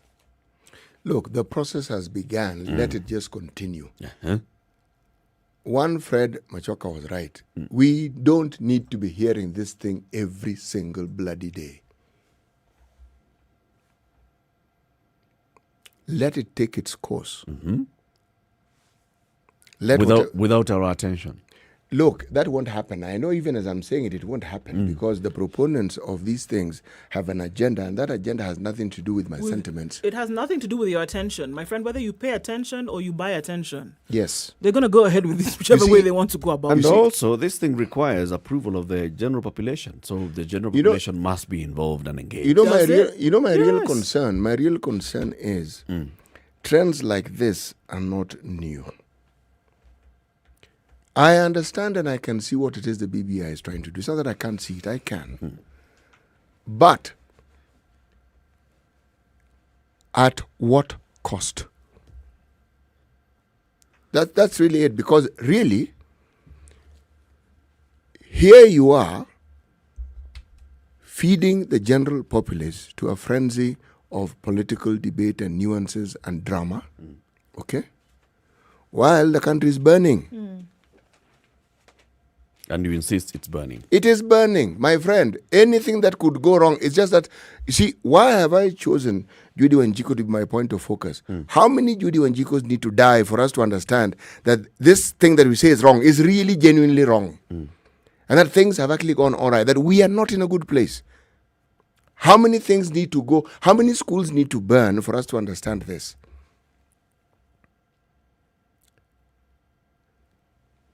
Things are really bad. They are actually terrible. Yes, we're putting up a brave face, we're going about our business, but things are not good. They're not good at all. They are not good at all, at all, at all, at all. And politics cannot take center stage in the things that we do when we have real problems that politics cannot actually solve by more and more talking. Why are we talking about the future when the present is here and needs resolving? Why are we not resolving these issues here and now? And look at any of the camps, the anti-BBI, the pro-BBI. None of them is actually providing a solution. None of them is saying this is what we're going to do with the problems now. All they're doing is finger pointing. And pointing to the future. Some are proposing this, some are debunking it, but it's the same thing. And yet, we are in serious dire straits as a country. Dire. We are in dire straits. Anytime you have a solution, what seems to happen is that you find it's been hijacked. You would have thought that people who have sold their souls to everything dark that you can think of would have limits. But clearly, having sold it, it's a complete sale. They don't have. You'd think that things that have to do with ensuring that people stay healthy would actually be a no-go zone. But no, it isn't. There's nothing like a no-go zone. And you know what? It seems to have the sanction of the people who we elected to be in leadership with us, because they participate in the process. But only their sanction. Only their sanction. And what the rest of the country would be, in my opinion, fooled to believe is that it has the sanction of the general population. And unfortunately, that just cannot be true right now, because you have the general population right now who is bothered with these things that you're talking about. But the narrative that is being spun right now is that it has, the sanction of Kenyans who are not really bothered with it. They may say yes because there's a popular leader and they follow that particular leader. But in terms of what it is providing for solutions in the present right now, I'm sorry, but it falls short. It falls absolutely short. If you're given a shot in the arm of glucose, it gives you instant energy. It It's gives just you sugar. instant temporary energy. Yes, which soon comes to an end. And then the after effects of that surge Is that you're exhausted. completely exhausted. And then it'll be accompanied by a headache and many other things. Because what your body probably needed was sustenance. Something that can keep it going. So it's an extremely temporary solution. You see, if you look at our population, and we keep saying, yes, they are to blame, but the truth of the matter is that you can be beaten into submission. You can be poor, you can be despondent, you can be at a point where you really honestly don't even have the energy to think or move forward. Despondency does that to a human being. So what do? You look for what may present hope, or what you've believed in the past ought to present hope. And remember, our psychology has always been around leaders who are supposed to bring these solutions. That's how we think. Yeah. Looking at the reality of the situation, we need to break that bond now, because they don't provide that solution. They are the source of the problem. They are the absolute source of the problem. And they seem to understand that the population who voted them in will see them as a solution. So they keep telling you the same story over and over, as your problems get worse and worse and worse and worse and worse. So, okay, let's just then shift our focus to the many problems that we have. Okay, so COVID-19, loss of livelihoods. Many people lost jobs, many people lost incomes, and they're struggling now to get And they're still back losing on their it. feet. And Yes. they're still more and Yes. more still losing. We have seen, for example, this being indicated in the number of people who have, or number of different accounts that have, for example, been listed with the Credit Reference Bureau. 14 million. And the number is Right? increasing. And the number is increasing. Those are people who have defaulted on loans or one thing or the other, okay? We are talking about mental health. This is a matter that up to the end of 2019 was actually a matter of public concern, necessitated the president to direct the Ministry of Health to set up a task force of experts to review and look at what is the health status of the mental health status of the population of Kenya. That task force, headed by Dr. Frank Jenga, came up with a report and said, we are not doing well. We are actually doing so badly.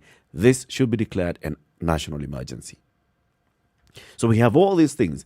And maybe that's what is now showing itself out when Matatu crew just decided to throw a lady out of a Matatu, and because she could not afford the fare that they decided, in a whim, that this is how much you need to pay.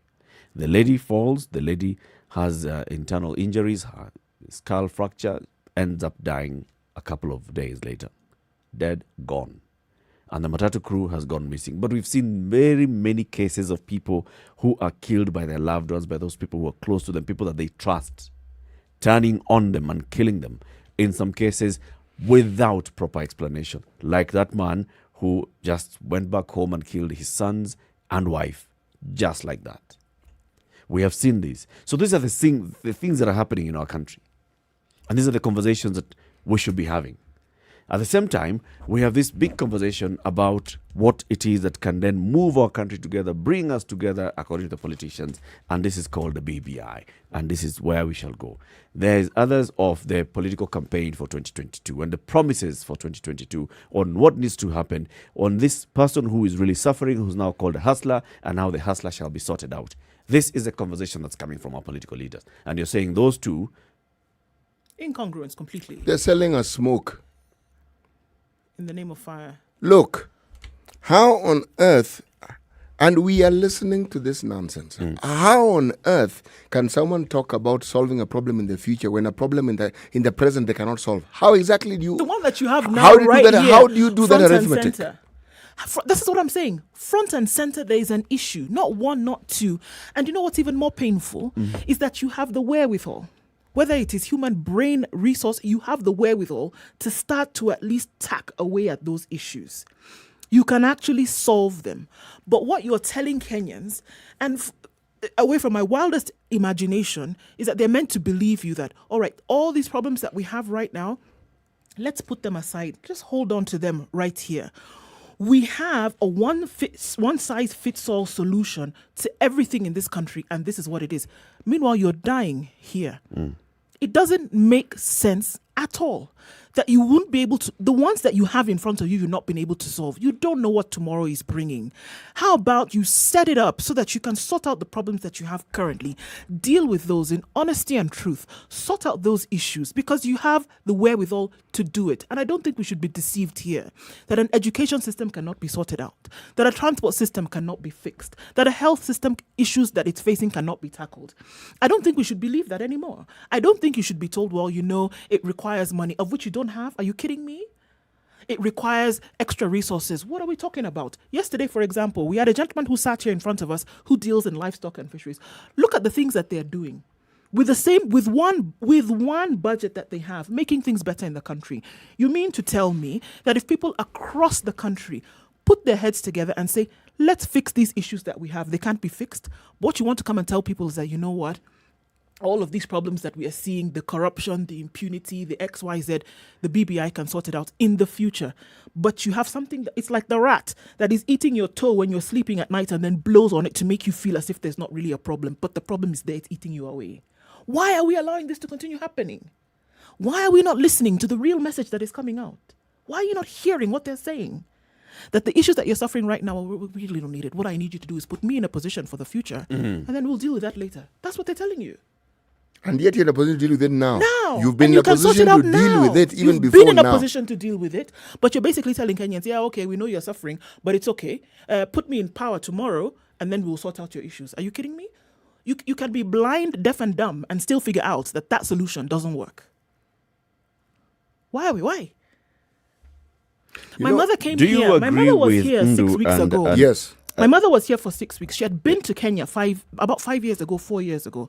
She would read the papers and she said to me, you know what, Ndu, it is unbelievable that the Kenya that I knew that would be so peace-loving and people were so gentle, that we see stories in the newspaper of people taking the lives of their own family members. She said, I can't believe it.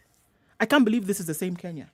This is somebody who's come from the outside, come in and seen a situation, left, came back and seen how things have deteriorated. She said, no, I can't believe it.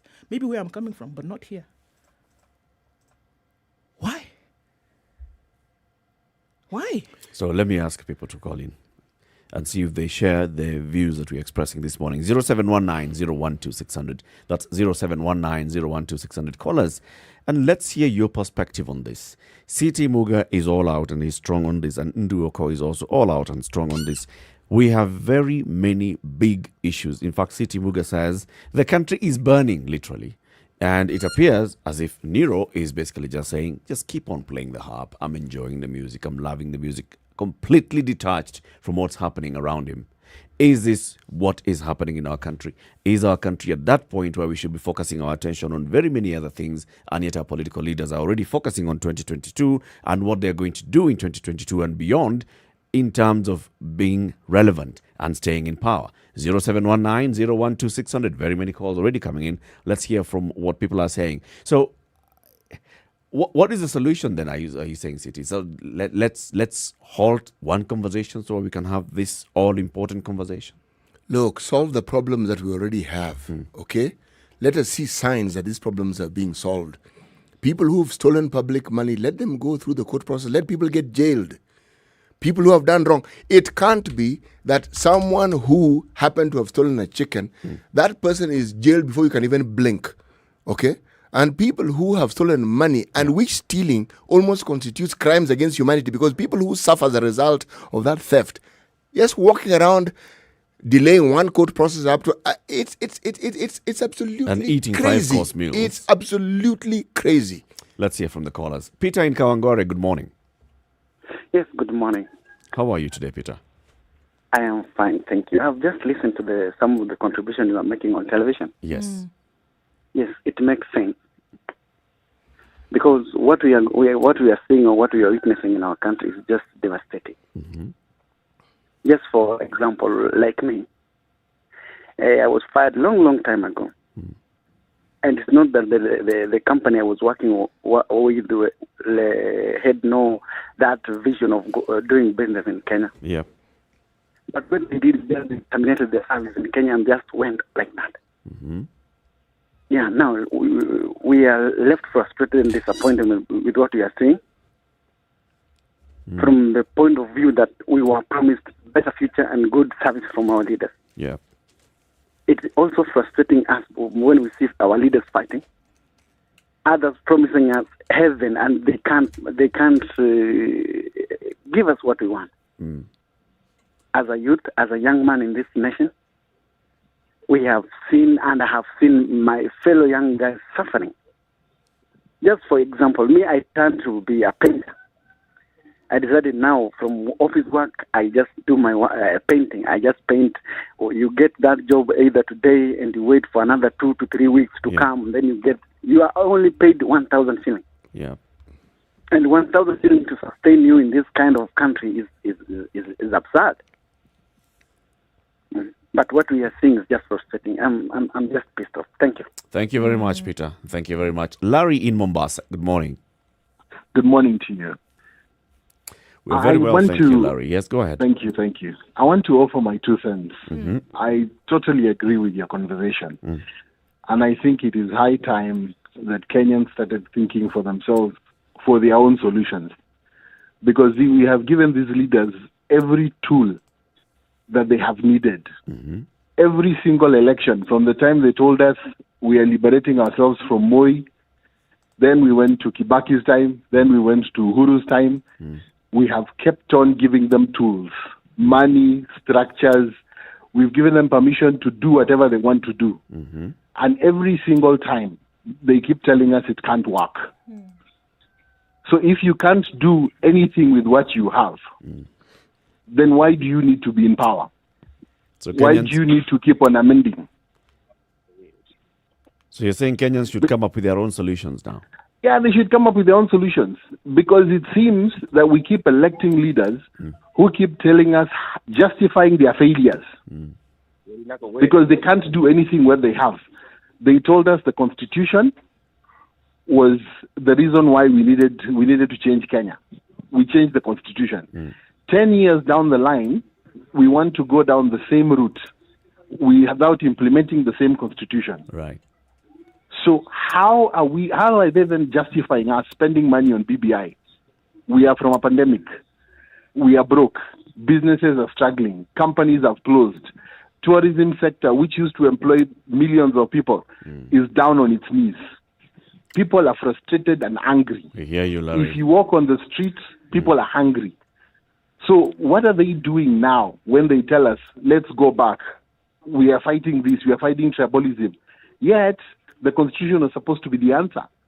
We hear you, Larry. Thank you very much for your call. Thank you. Have a good day. Albert in Kisumu, good morning. Hello, I'm calling from Kisumu Station. Yes, go ahead, Good Albert. morning.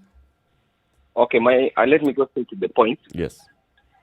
We just need to change the mind of society. The society we are living now is corrupt. Everybody is corrupt. The leaders are corrupt, churches are corrupt, and this is going down to the roots, down to our children, and our children, they are growing in a corrupt society. That's why all these devils. We lost him. Anthony, good morning. Good morning. Good morning. How are you today, Anthony? See you on your way to Nakuru. Yes. All right. Talk to us. I'd like to contribute. Go ahead. The problems we're having today didn't begin when the BBI thing began. There are systematic from the time we had the new government, Mm-hmm. and they've been deteriorating as time went on. Mm. But now, when COVID thing came and now BBI came, it just made things worse. But what I'd like to tell Kenyans is that we have a problem. We forget very fast, Mm-hmm. and we don't see far. We have a government that is in place. This government opposed the new constitution. When it came in, it watered down the institutions that were supposed to do some checks and balances. Mm-hmm. And the people who were championing the new constitution are the ones now, they got into the government through some backdoor, and they are the ones now championing for a new, for like Amendments a to it. consideration of the constitution. Mm. So it's a quagmire of confusion to the people of Kenya. And right now, the beneficiaries of all this, I believe, are politicians, and they are the ones bringing all chaos, moving up, down, seeing where they can survive in the next term. Thank you, Anthony. Yes, thank you very much. Asante sana. Have a lovely trip to Nakuru. Vincent in Nairobi, good morning. Good morning. How are you, Vincent? I'm fine. Yes, let's hear you. What do you have to say about this? I just have a contribution. Yeah. We did elect our leaders. And right now, the challenge we are going through has been brought by these leaders. In that, after electing them, they are just sitting there, ripping off the nation, Yep. pocketing our money, and offering nothing to our nation. Mm. If we go to the sector of education, children are rioting. Yep. What is the cause of the riot? The cause of the riot has been brought by our leaders. If we go to health section, nursing and doctors are not being paid. Then the big question is, what is the main role of our leaders to health sectors? Mm. These leaders are the ones who are supposed to help us have a good health within our nation. Yep. And when they are sick, these leaders carry themselves outsourcing health facilities outside and the leaving those who did elect them to die in horrible hospitals. Now, the opposition party leader of ODM did join Jubilee through handshake. Now they are preaching BBI. Now the big question is, what is BBI offering a pathetic situation in our nation? Mm-hmm. If we now go to our... No, we've lost Vincent. Let's hear from Wilberforce in Nyamira. Wilberforce, good morning. Good morning, Eric. How are you today? Very fine, sir. I want to give a brief contribution. Yes, go ahead.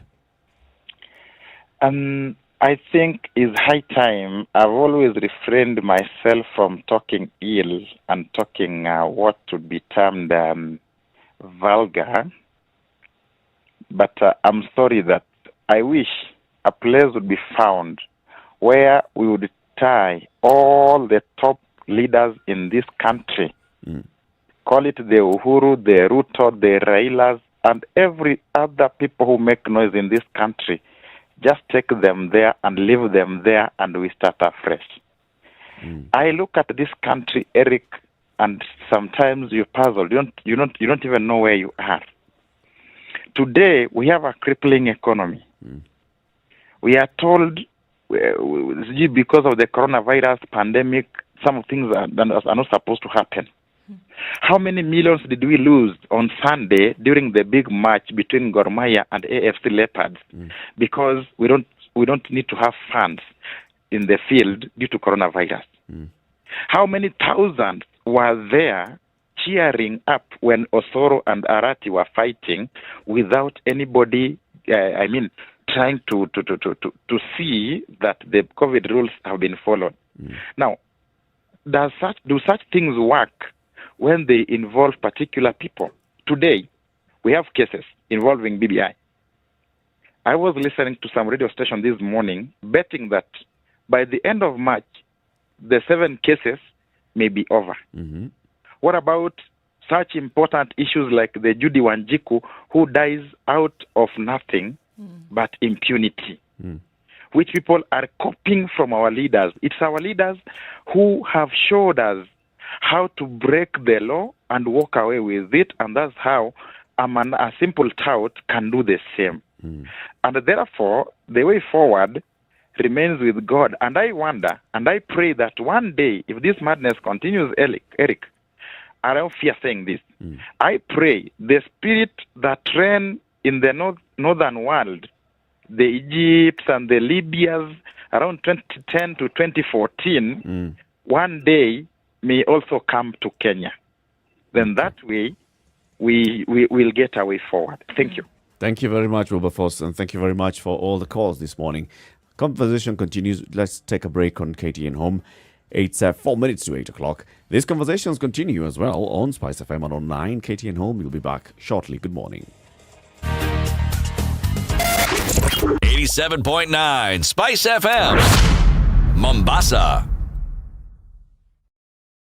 This is the Situation Room, the only way to start your day. Spice up your life. You know, Wilberforce sounds like he's basically saying, I'm done.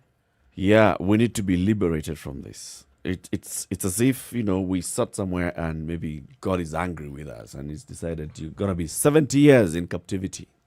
God isn't angry with us. We have a country we are blessed with so many resources.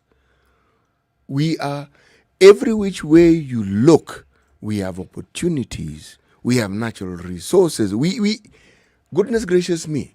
We have everything, right? Honestly, Yes. Look, I'm So telling why you, are we in captivity? Because we're that. We're in that 70. When those children of Israel were in captivity for 70 years in Babylon, that's how many years are independence? 7 decades. Imagine. That's a long time. You just get to that point where you just pray for that liberation. You do. You see, the liberation, unfortunately, is what every leader promises. That's it, huh? Yes. Let's just hear from Justus before we go to the top of the hour. Justus, good morning. Hey, Justus. Hello? Yes, Hi. Can you hear me? Yes, we can. Good morning. Yes, good morning, everybody. Good morning. brother. I'm enjoying the discussion you're having, however sad. I feel like our leaders have always did some simulations before our eyes and end up confusing our problems. From the discussions you had in the morning about the sad case of the lady who was thrown off the matatu, that's a symptom of institutional failures. For sure. Institutional failures, right from the local level to the national level, but institutional failures, not political failures. I make a distinction because if you look at the BBI, it's being driven more as a political solution to all our problems. The constitution we have at the moment was born out of such deliberations that the initial constitution we had concentrated too much power at the national level that we didn't have any capacity at the local level to activate the institutions which needed to serve us. We did that. But when you look at it now, if you were to do an evaluation, you ask ourselves, how much of it has been implemented? I don't think we can say it has been implemented as it was intended. Point us to this institutional failure that you see in the Judy Wanjiku case. The police and the Matatu manners. That's not the first case. The police following the law and the traffic laws and everything. The second one is there's even the civil side about consumer protection. People have always complained about transport and the manners of the transport system, how they treat customers badly. Nothing has ever been done. You go to NTSA, isn't it? Yeah. All these are institutions we have invested our money in, but they have not done their job. Supposed to do. Go back even, you're talking about the issue of ethics. Remember, we have IPOA, which should be following up the police. We have national, all these other bodies, which are some constitutional, some essentially part of the civil service. They are not working. Where are they not working? It's because you are put in a culture where you can operate without following the law, and you don't have to work so long as you have some support or you can make some noise somewhere and you have some popular support. If you are targeted, you go to your ethnic enclave and begin talking about being targeted. Yet institutions are supposed to work on their own. Now, but the main point I wanted to make is this. There's an example about the military. In many countries, people fear that if you have too many military guys retired and sitting around, it's not very safe for that country. Therefore, we find whenever they're going to retire, we get some package for them. We appoint them some institution. We are beginning to tell political leaders the same way. This is essentially what the BBI is looking for. Can we create something for the retirement governor? Somebody who is going to retire soon, can we create something and retirement packages? Justice, thank you very much. Then I'm suggesting, why don't they work with Helpage? Helpage has a very nice package for older people who don't have what they're going to do. Thank you, Justice. Have a lovely day. It's now 8 o'clock. Good morning.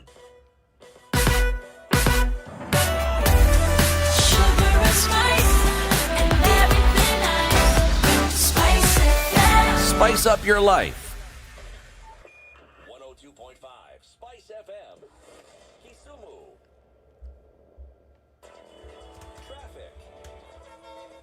All right. Traffic. This morning, moving much faster than the main highway. We still have traffic that's backed up all the way to KCA and then headed out into the city. So that looks like it's moving quite slowly. Jogger Road also moving slowly. Remember, Likoni to Lunga Lunga has been closed because of road works. If you can, use another route, at least for now. All right, let's also look at coming off of Mombasa Road through to Cabanas. That is a gridlock right now, not moving so well. Past General Motors, then it gets a little bit better. Then out towards Bellevue, it slows down once again. It's very, very slow coming out of Westlands also, so that we know some traffic is held up there. Construction continues, rain or shine, so we know this affects traffic also. All right, Uhuru Highway, this now has built up from the Nyeri Stadium roundabout out to Westlands, so it's very, very slow here as well. Just giving you a heads up about what lies ahead. We're going to sit through traffic this morning. That one we are. Well, let's see. If you get stuck in some place or you find an alternate route, if you find the service lanes are doing well, tell us. Spice FMKE on Twitter. Text on 40127.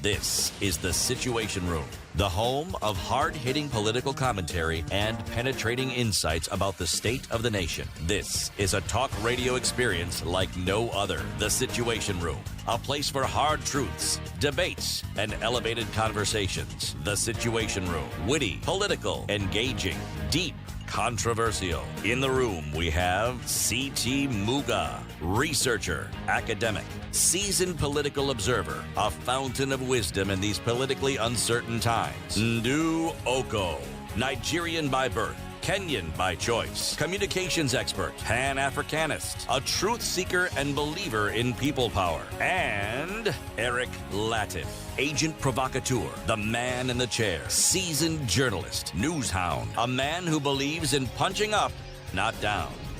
This is the Situation Room. The It's only way to start your after day. 8. This is Kenya's biggest conversation, The Situation Room. We're still live on Spice FM, online and on KTN Home. City Muga, today's proverb. Much talking does not make you a leader. Much talking doesn't make you a leader. Mm-hmm. Okay. Well, we live in a country where people think that leadership and much talking are synonymous. Yes. Na sisi tunataka kusema hivi. Kwa ufupi. Yes. Yale mambo ambayo tuliyasema na tunayarudia sasa. Na mimi wacha niseme hivi. Usidanganywe. That is a prelude to being danganywad. Yeah, that's how it starts. Yes. Usidanganywe, then they proceed to do the very thing. Exactly that. Yes. You know, let's go ahead. So, Ndu, a number of comments coming in on social media. Yeah, quite some. Samora says, the evil of democracy, majority have their way, minority have their say. We can all say the good things we want, but if the majority of Kenyans don't share the view, then we will remain or get into worse problems. Absolute truth right there. Siasa ni ahadi za uongo wa Kenya amkeni. Ahadi. Promises. Okay. I couldn't agree more with you, Siti Muga, that this country is in dire straits in everything, that the political class doesn't give a damn. Unfortunately, politics in this country has a bearing on every Kenyan life, whether we ignore it or participate in it. Okay, yeah, his name is actually Okay, has said, given a chance, what recommendations to stop touts pushing passengers out of vehicles would Siti Muga have included in BBI? And I think he's missed the point there, because it's not that it's specific tout pushing an individual out of a matatu that's included in the BBI. The overall general feeling of impunity in the system that doesn't work is what we're talking about here, that needs to be addressed, so that one there is we're looking at not specific things, but a general idea of how matters can be addressed is what's important. Mercy Kamau says, if the BBI is a genuine document, why is there so much hype to push it through? What is Wanjiku about to discover to her utter horror? What is not being said? Johanna Michael Wangenye says, question, did the CIA MCAs read the BBI and pass it, or did they pass it because the party leader said so?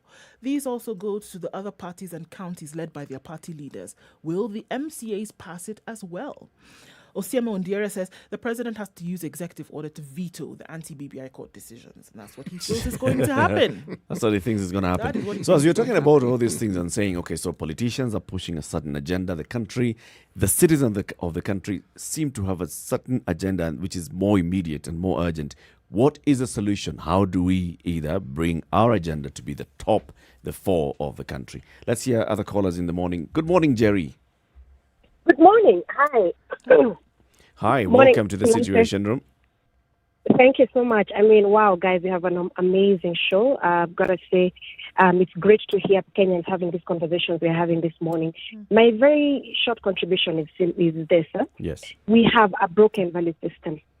We have a generation of young people that's growing up believing that there are no consequences to doing the wrong thing, but actually they've been observing Kenyans reward politicians or people who go out there and carry out impunity and then seek public office, and we give them public office.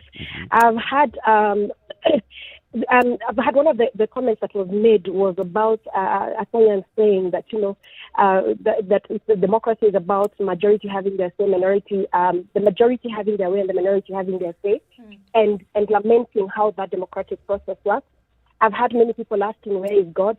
I mean, we've been given the brain, we've been given the capacity to reason. We are better than animals. So when a person comes and lies to you, you know they're lying to you, and you follow them. What do you want God to do? He's given you a brain. He's given you the capacity to reason and see for yourself. I normally like to say, the way I hire my house help, or the way I hire people who work for me, we put them through such stringent reviews. Why is it that we are so eager and so easy with our politicians? We make so many excuses for them, but you won't allow a person who's stolen 5 bob in your house. So let us ask ourselves what's going on. For me, this coming year, the decision or the resolution I've made for myself is very simple. I am not going to go with emotions. I'm not going to go with how cute people look or how amazing the gift of God. It is very simple. If you're the right person, you're getting my vote. Right. But I cannot be voting carelessly and then coming back and lamenting with Kenyans. I mean, it makes no sense. So how will you determine that's the right person? The same thing I've told you, Latin. It's very simple. You have to question. Granted, somebody can lie to you and you will not know. That is okay. But I'm going to do my due diligence. I'm going to find out, can this person be trusted with a cattle bit? If they can't be trusted with the resources at the village level, what am I thinking trusting this person with the resources at the constituency, at the ward, at the national level? I mean, it's very simple. Yeah. And normally the histories of these people, their records are in the public domain. We just have to scrutinize a little bit harder. Let me close by saying something. Typically, when you want something to go your way, so for instance, you want to buy a vehicle, Latte, and you love this Mercedes, and somebody is telling you, no, this car has faults, it will create for you many issues, but you don't want to hear anything that derails you from that Mercedes. You're going to pick the narrative that only aligns to that Mercedes. Here's the thing. The day you buy that vehicle and it starts giving you problems, who do you have to blame? So I think it's time for us to be a little bit more logical. Let me say something. I like this show because of the logic, the cold logic it brings to the political debate. How about we transfer what this show is doing to the public discourse and have a cold, logical debate so that when we are choosing our leaders, if they lie to us, it's really because they are very good at it, but not because we chose the path of stupidity. Thank you very much. Good points, Jerry. Thank you. Have a a lovely good morning, day. you. Thanks, You too. Jerry. 0719-012-600. Let's hear from you. Samuel in Meru, good morning. Good morning, Eric. Good morning to you, Samuel. How are you and your team? We are very well. We are well, thank Fine, you. Thank you. Okay, my contribution is a bit nihilistic and a bit hopeless on the situation that we are facing in Kenya. I think the average Kenyan reflects the character of our leaders. Leaders come from the community. Police come from the community. All these people, all these bad people, they just come from the same community. Yeah. I think this generation is a bit wasted. What we need is a cultural revolution, and we can start only with our children. For us adults, I don't think there is anything we can do to salvage this country, because no institution is working in this Samuel, country. when you say we are wasted, Nothing what do you is mean? working. Sorry? When you say we are wasted, what do you mean? We are wasted. We have wasted our generation. For us, there's nothing we've done for this, apart from, getting independence and everything, and emancipating ourselves from the yoke of colonialism. I think we have never taken off since independence. We need to do what the Chinese did. They sat down. They had moments of introspection, and they thought that the only thing we can do to get it right is to do some sort of cultural revolution. Okay. And start from the basics and build everything within, and they built everything, including defining their own model of democracy, defining their own ethos. So Kenyans need to define everything from scratch. It will not start with this generation. Perhaps what this generation will do is to kickstart that conversation. But we will not be the people to change this country. Nothing is working. I want to be as hopeless. We'll not be the ones as I who am. cross over into Canaan. We will never cross to Canaan. Thank you. Thank you, Samuel. Have a Thank lovely you. day in Meru. Good day. Let's go to Nakuru. Lydia is in Nakuru. Good morning, Lydia. Good morning. Good morning. How are Lydia. you? We're very well, thank you. Now, what I want to say Yes. is that we are not heading anywhere because this politics, this even what happened to Wanjiku, that was very bad because those people should have understand her, and then they could have talked to her in a manner way, not pushing someone outside from the car. Yep. Now this was very bad. Now what I want to say, I said we are not heading anywhere because even what happened in the funeral of the Davadi, they fought because of something small. Yep. Yeah. And they fought because even someone who can stand there and tell people and tell Ruto, please apologize to us. And yet, it was finished long time ago. So we are And not then heading they anywhere. We are not heading anywhere. We hear you, Lydia. Thank you very much for your call. And then, if there could be election, they should not lie to us. They have a project that they want to do, and yet there's nothing that has happened. Yeah, Nothing is stopping them from doing that now. yeah. Thank you. Thank you very much, Lydia. 0719-012-600. Also on our social media handles, Spice FM KE on YouTube, on Facebook and Twitter. We're talking about the competing needs between the citizens and their leaders. So the citizens have all these needs. We have issues that are we're dealing with on a daily basis. Yesterday, the news of Judy Wanjiku, who was thrown off a moving matatu, came out.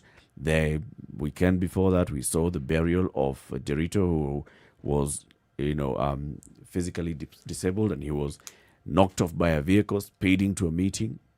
And the political leaders came, and instead of them talking about how then the family can access justice, how the family can be helped, they were talking about, oh, you see, this is all politics. And they were bringing the Tanga Kieleweke politics at a funeral. And they had never, ever even been to this person's home before. So when we see the leaders behaving as they are behaving, and clearly for them, their focus is definite. There's an election coming up next year, and we are going to drum up support, get ourselves together to get into this election. And yet, you have a debt today. We were speaking to someone called us this morning and says, I lost a job. Now I'm doing the job of a painter, and I have to look for this kind of kibarua. As I get one kibarua, I'm paid 1,000 bob. The next kibarua will come after 3 weeks. That's 1,000 bob to survive with over a month. How do we bring those two together? Let's hear from Joshua Omasiri as we pick the calls. Joshua is in Nyamira. Good morning. Morning, sir. How are you today? Fine only. Fine only. I want to give. Yeah. Yes, go ahead. I want to give my contribution that there is very bad tragedies in this country because the citizens of this country are clamoring for handouts, and the politicians are taking advantage of the same. They know that the citizenry is just actually on sale. So they don't have any reason why they should do development. All they are going to do is to go around and hand out money, and we shall afford them. Another tragedy is that in this country, what is leading now is political conmanship, actually pure family. Yeah. Because these people have been promising all time in eternity about eradication of poverty, free education, and the economy. In Kibaki's time, we saw some work being done. But after Jubilee, we were promised so many things. The Nakuru irrigation scheme that even Unga is going to cost us 40 bob. 1 million jobs every year. The stadiums and etc., etc. What have they done? Instead, they have taken us into indebtedness of 7 trillion. As they say, we are going to pay for maybe 50 years. And they still want to be promoted by going around handing out money. And the Kenyan side is that such that you afadhali mtu wanyanda tupatia kidogo yeye ndio tutapatia. So this country is headed for I don't know where. We are getting lost. We have lost it. We hear you, Joshua. Thank you very much for your call. So I want to add something. Yes, go ahead.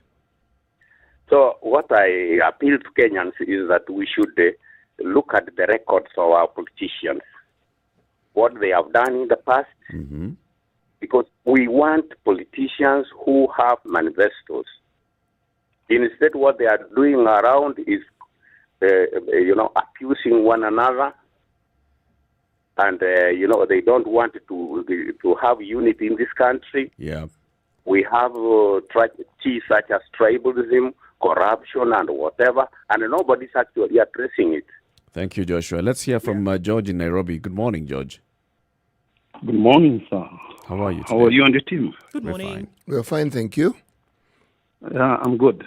Now, I want to talk about a few things, and that is when it comes to our political leaders in regard to what they do to the citizens. One, the political leaders, they are not actually in need of power. They don't want power.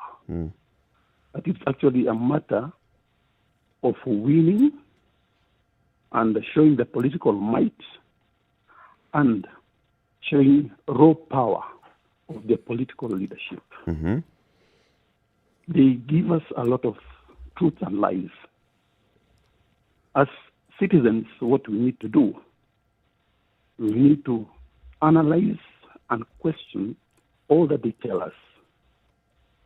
And by the end of the day, we have to put each and every one of them on a truthometer so that we shall be able to know who is going to lead with the truth and with all that they've been promising the citizens. And when it comes to the citizens, their biggest problem is handouts, which is because of hunger, because of the greed, and as a result, the political leaders, they want now to show that they are good to the citizens by giving them handouts so that they are going to end up being seen as famous, kind, and thinking of the ordinary person. What we need, and you forgive me for this, what we need in this country, we actually need a revolutionary dictatorship that is going to set standards that is going to be good for each and every person, be it the leaders or the led. Thank you. Thank you. Thank you. Thank you, George. Vincent in Kakamega, good morning. Good morning. How are you today, Good morning. Vincent? Good morning, Vincent. I'm fine, Okay. and I'm very happy to give my views on the undergoing debate. Please go on. So I come from Kakamega, and maybe my opinion and views based on how our leaders need to serve us. Like we have Mias Sugar in Mias, which when I did some statistics, that it had employed a lot of people around the Mias area and other closet areas, despite even there are other sugar farmers from Busia, Bongoma, who also used to channel their raw materials to the company, and they used to earn a living out of that. We had the boys who are being paid there 15,000, and that those people had not even degrees. They were just from 4 dropouts. We had people who are doing cleaning. Those who are normal wananchi who never had any degree, any diploma. Their lives were able to go on. And maybe if these leaders are coming and reaching us out here, I think it is for us Kenyans to see light. There are only Kenyans who can change the situation. Because I know today that if I were given a wheelbarrow, there is no way I can explain that when I go at home and give my younger brother a wheelbarrow, I could not come back and see him getting some development or has done something that can earn a profit. So there is a way. We need to look at other things and directions that our politicians are taking us to, and now we are just headed to wrong direction. Because when the Jubilee government took over, we had some good promises, and in fact for youth, and we thought our economy will heal because they called themselves young people. And they promised what we saw as a healing process for the country. But there is this side contract. They started new projects and abandoned the current projects which were ongoing. And those even new projects, they are unable to finish most of them by now. So how do we redeem ourselves then, Vincent? From we all redeem this? ourselves by we Kenyans choosing not to take these handouts. We can choose not to take handouts. Like for me, the last 2 elections, I decided never even to attend that political rally. I only can hear it on television and make my choice. But I've been voting all through. So we can choose not to take these small bribes. And look, in our society, we have people who have a good record. There's a record. We check on record. Like people who have been in government. We have seen what they have done and what they have not done. We can even judge them based on their work, not based on the work they're doing. Even a manifesto they are doing is not just the best thing to solve our problem, but the work that they've done that previously. These people are there, that they've ever done. What is it that they've ever done and that it has healed, that now we can take them back there to heal it. Thank you, Vincent. And when we make such a wonderful choice, I think we'll never cry again. Thank you, Vincent. Have a lovely Thank day you. in Kakamega. Thank you. Thanks, Asante Vincent. sana. A lot's being said. Mengi yamesemwa. Basically, I think the bottom line of what you're saying is, the line that the deputy president likes using, my friend, iko upungufu ya wajinga hii Kenya. Wajinga are in short supply in this country. And you can hear it from the people who are calling. You can hear it when you talk to people. We already know this is where the problems are. We already can tell this is where the leaders are driving us towards, away from solving our problems. So it's not like we are completely out of sorts. No, we know. So the power is within our hands then. When I say Kenya is burning, every caller symbolically has pointed to understanding that there is smoke. Yeah. But usually you relate smoke to either a cooking place or someone who's burning rubbish. Yeah. In this case, the rubbish that's being burnt is you.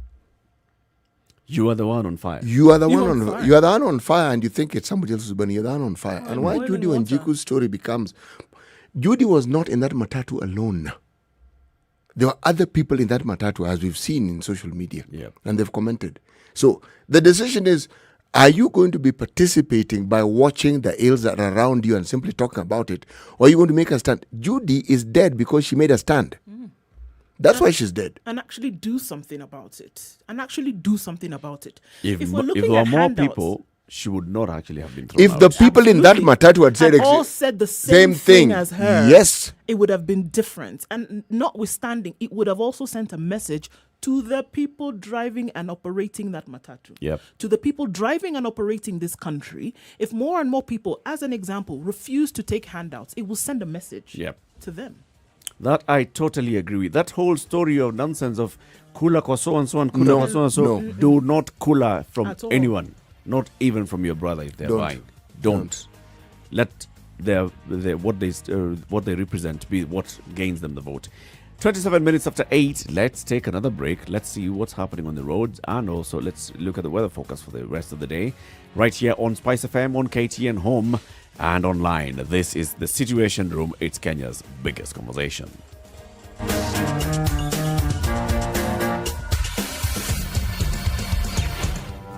Have you seen them?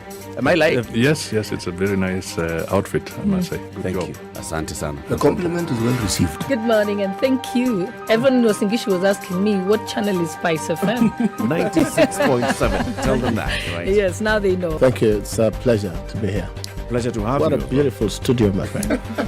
I've been to other radio stations, but I've never seen anything like this. Thank you. And it's very nice to be in a modern studio. Absolutely brilliant. And I have to say, it's a very cool ambiance here in your radio room. Just for our listeners, I think it is below zero in this room here. Very Swiss temperatures.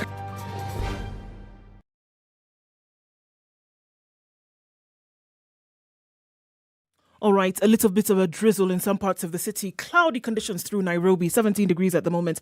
It'll only come down to lows of 16, highs of 23 today. In Nyeri, 16 degrees rather, mostly cloudy conditions, highs of 22.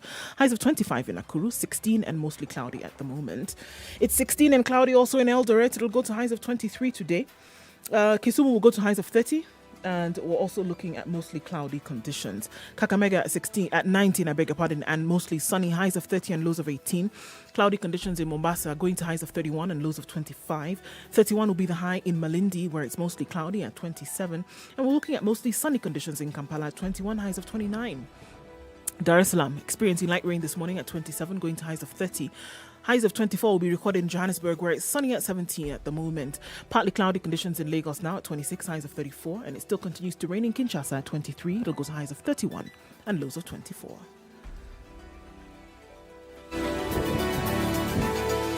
This is The Situation Room, the only way to start your day. Spice up your life. Traffic. All right, Gara is slow moving towards town. It's slow, but it's not too bad. It's not a bumper-to-bumper situation just yet, coming off of Thika Road and getting into the CBD. It's going to take some time, but at least it's moving, so that is good. Wangari Maathai Road is also an option to get into the CBD. That's looking pretty good as well. The service lanes working well also on Thika Road. Most of the traffic is on the highway and then heading towards the city. Kiambu Road I'm very sorry. That's all I have to say, at least for now.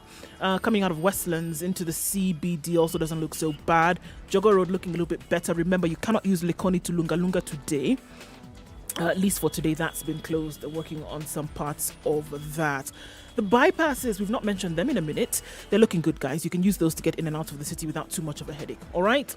Talk to us. SpiceFMKE on Twitter. You get stuck somewhere, you find a good route, let us know. Text us as well, 40127.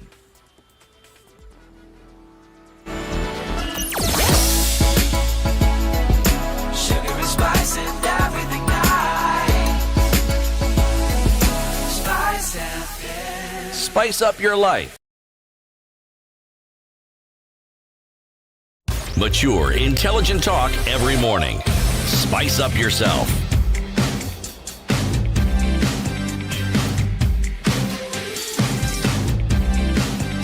Mornings It's 8:30. right. This is kind of conversation, the Situation Room. This and every morning. You have Ndu Oko, CT Muga, and Eric Latif in the Situation Room. We're talking about what Kenyans need versus what the leaders think that we need. And we've got to tell them, otherwise they will not know. Many more comments coming in on social media. Ndu? Quite some. Carol Munyaga says, following the conversation with the heavy heart, we've been progressively going from bad to worse since 1963. But the rain really started beating us when we let people get away with the post-election violence. Over 1,400 people died, and not one person was held to account. Not one person. Patrick Osomo says, good morning, Kenyans. Good morning. Kenyans should desist from handouts, from the handout economy. Let's stop corruption and every other thing will fall in place. What happens with our leaders is a reflection of our society, says Joseph. Mind you, our society has eroded humanity and replaced it with personal ambition and interests. Unfortunately, this decay has eaten into our society so much. Becky says, Kubebwa Malenge and Diozetu. Please stop calling them leaders, Eric. Call them politicians. Okay. Julia says it's true, CT. Kenya is awash with resources, but I wonder, what if they want all these resources for themselves? I have to wonder, she says. And so they're diverting us so that they can... She wonders correctly. Dip their hands in You the see why I cocktail. brought Nero into the conversation? If you look at the emperors of Rome, that Roman Empire, one of the things that they did and they knew how to do well was to divert the attention of the public. Yes, they did. They did. That's how they came up with the whole Gladiators. The gladiators was to divert the people's attention. Spectacle. Give them something to pay attention to. Give them drama. Give them drama while you plunder. Let them on the fight side. leopards. Let them fight lions. Let them fight tigers. Then let them fight each other. Okay. So this is what's happening. I think I pick up from that, from what we've had from Rottweiler as well. We should start from that point, desist from taking handouts. You see, there's a way in which when the politicians come and give out handouts, they feel entitled. They feel entitled. I mean, I've given you a handout, so therefore, I mean, you owe me something. I've already given you something, you owe me something. If you remove that power from them, then you retain your power. You're like, no, come and tell me what exactly you need from me. What are you going to do for me? Let's have that conversation. It's not about how much you're giving, or ati wa mama wa soko wamekusanyika umewapatia 50-50. It doesn't matter. And then so and so is actually even better. Him, he gives 100. This other person this one came and he gave 100 and he bought this and the other for mama wa soko, brought lessons. Say no to all that. Yeah, just say and no. say, And you know, it's a lot of folks will tell you that it's easier said than done, right? Yes. That you can sit here and talk and say, you know what, it's wrong to take handouts. But then when the individual walks into the door and you have audience with him, the first question you're asking is, anything for the boys? I mean, really, it should be beyond that. It shouldn't be that you throw away, because that's what we're talking about now. Can you imagine, think about it, as gross as it sounds, that you gave away your birthright to the things to which you have a right to. And not just to be dealt out in a flimsy manner, but you have a right to, for these things to be done properly, that you gave it away for 500 shillings. Think about it like that. Yep. You gave it away for 500 shillings. The thing now that you can't sleep at night, you have a headache that you owe. You can't sleep at night, your children will be sent away from school tomorrow. You have a sick relative, you cannot take them to hospital because either one, you cannot afford it, or the closest place to you is in a dilapidated state. You don't even have the resources within that facility to treat your sick. But you gave it all away to somebody who was not going to make sure that the system worked for 500 shillings for a day that you were hungry. As gross as it sounds, that is exactly what has been happening over and over and over again. You know, there's something that everyone can do. And I go back to the case, because this is an analogy, it's a case of Judy Wanjiku. If you are in that matatu, what sort of person are you? This matatu we're talking about is Kenya. You, the individual, what sort of person are you? Are you the sort of person sitting there spectating? Yes. And then you, I'm sure they made a comment as we were going. And ameanguka vibaya. Surely, and then you silence. Or you say, mimi nililipa, sitaki shida. Yes. Tuliambiwa sisi mimi nililipa. What sort of person are you going to be? Are you going to be a spectator? Are you going to join the milieu where everybody just makes a comment and you think that your participation in fighting corruption is speaking against it? And speaking against it, mbaya, end of story. It has no reference whatsoever to your participation in it. Yep. What sort of person are you? Because until you get to a point of understanding that the very power that you're looking for, you already have. Yes, it's a question of just, we say activate it, of putting it into practice. Once upon a time, there used to be some transportation system called RVP, Rift Valley Peugeot. We call it Rift Valley Peugeot. Peugeot. Yes. Of course you did.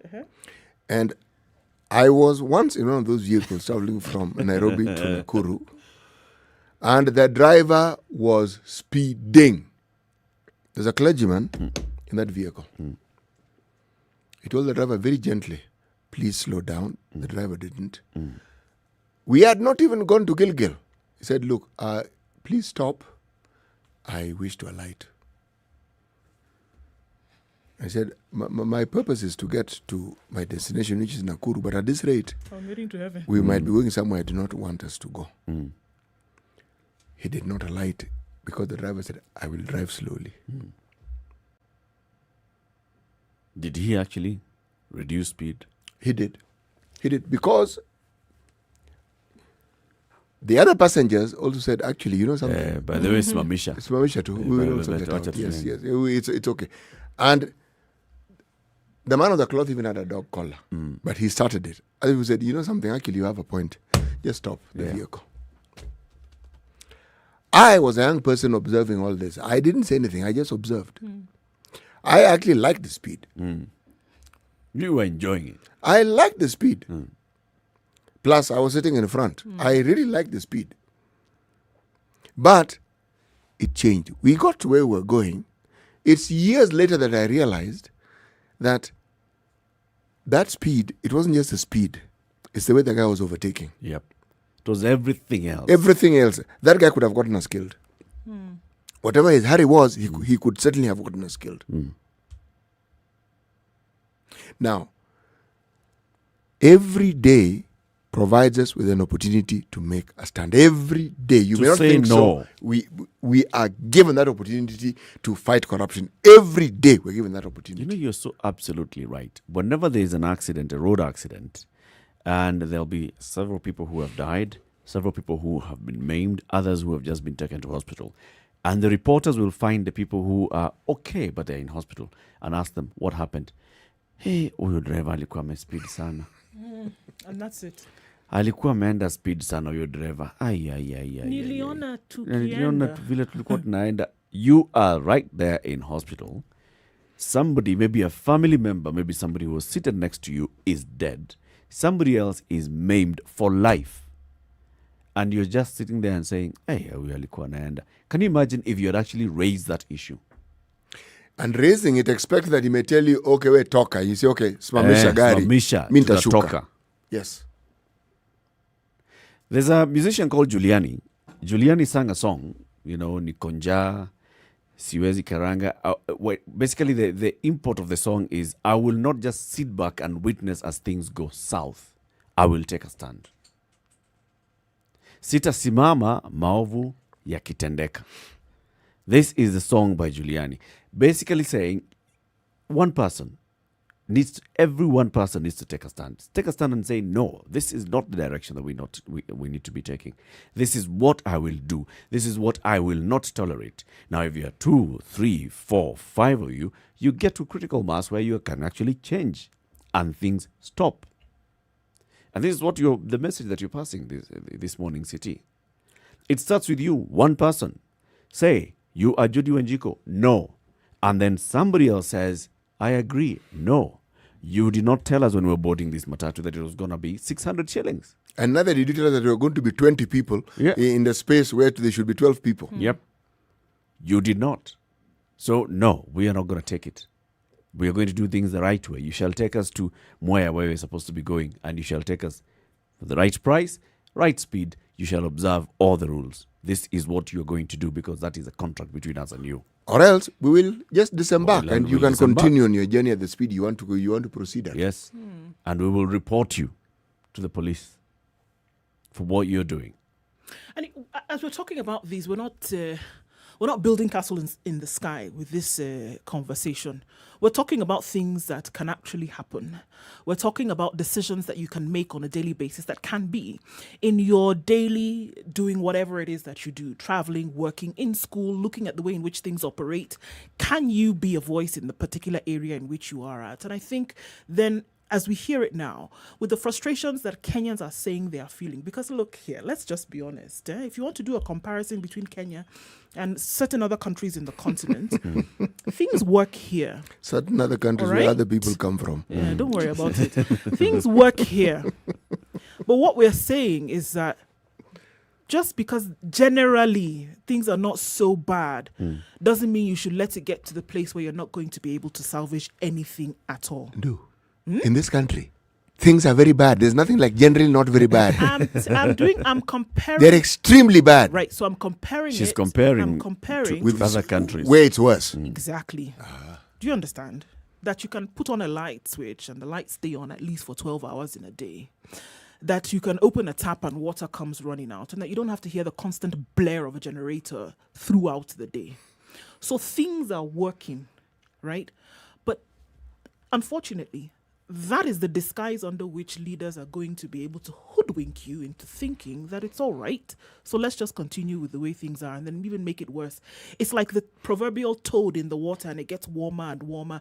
It doesn't really know when it has come to boiling until voila, it's dead. You don't want to be in that situation. So at this point, when things are tepid, getting lukewarm, getting hotter and hotter, it is the time to start to raise your voice. And you've heard me say it over and over again.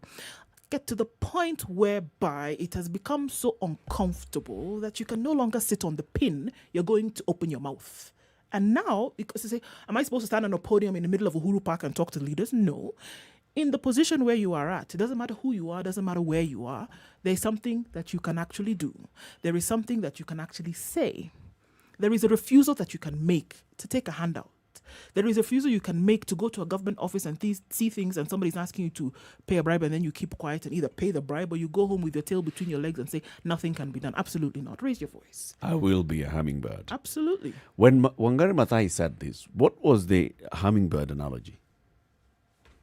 There's this one bird in the forest and things are going south, and it just kept alerting everybody else. And the hummingbird has a very unique tone, if I may call it. I was about to say voice. Yes, you will hear it. Amidst the forest, amidst the leaves, amidst the rustling of the leaves because of the wind, you'll hear it. And even if you think you don't hear it, at some point, it'll provide discord, and you will know it is something that isn't. Yes, you will. You see, this isn't something that only a certain portion of the community should be involved in, or the populace. No. If you are in the security business, if somebody's vehicle has a problem, please just follow the law. do what you're supposed to do. If that matatu has excess people, do what you're supposed to do. Do not succumb to taking that 150 bob, whatever it is that people take. Yeah. Because in all honesty, part of the reason why that contributes to this impunity is precisely that. Because the people who are supposed to enforce the law, many don't. Some do, many don't. Yeah. And even if you joined it and you find that you're the one who's standing and you're supposedly swimming against the tide, it becomes difficult. Yeah, let it be difficult. Some of these things seem insignificant, but they have disastrous consequences on everybody you are representing. By the time, people are saying by the time your own president is telling you that 2 billion shillings are lost in this country every day, what do you think is happening? Your president is saying it. And he's saying it with almost this voice of resignation. It's like they don't know what to do next. What do you think is actually happening? And then you have civil society telling you state capture. The thing they do is they go to court, which is a good thing, or they hold rallies. That's them making a stand. That's them doing their bit. Now, some do their bit by joining. This is a dragon that can still be slayed. But you get to a point where it is breathing fire. Yep. And it's become monstrous. It consumes more than you can imagine. Yep. You start a process thinking that this is a process that will get me to where I want to go and it'll damn the others. It's a process. It'll consume you as well. It will. Let's go back to the phone lines. Yegon, good morning. Yes, good morning, Eric. How are you today? I am fine about city and Duko. We are well, thank you, Yegon. How are you doing? Niko salama sana. Asante. So I want to say the problem with we Kenyans is that currently we are in a hurry. And everybody lives on our own life. Nikuchijali tu. Because a lot is happening in the country, no one is there to speak up. Yep. Even if you speak up, no one will support you. Somebody will see just you as a license. For example, kama huyo msichana alirushwa kwa gari. The rudeness in the matatu industry by the drivers and conductors is very high. And even instead of the police capping it up, now they see it as a source of collecting their own revenue. Kwa sababu gari inajashwa, if you stood up and say now that I am not going to board this car, you will find all the cars flying on your route wanabeba excess. So what will you do? You cannot foot. You have to accept the situation. Must you accept the situation, Yegon? This is really the question we're asking. Must you accept it? And now, this is an example city. I am going to Kapsabet from Eldoret.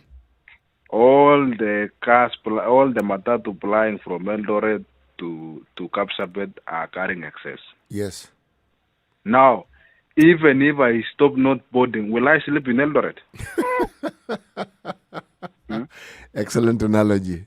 I cannot. Now, when you are driving on your way to Eldoret International Airport, there is a police stopover. Not to check access, but to collect their 100 shillings. You speak to the county management, even because the only contact you can have is direct contact to the counties, because it is rare to get for a police.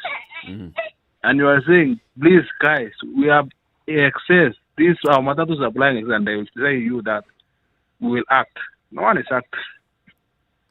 So you resign. You resign to the fact that, okay, there's not going to be any other matatu. All matatus are coming here. They are all carrying excess. So it is not about resigning to it. All the matatus, even have been flying from Matu to Embu with matatu sometimes.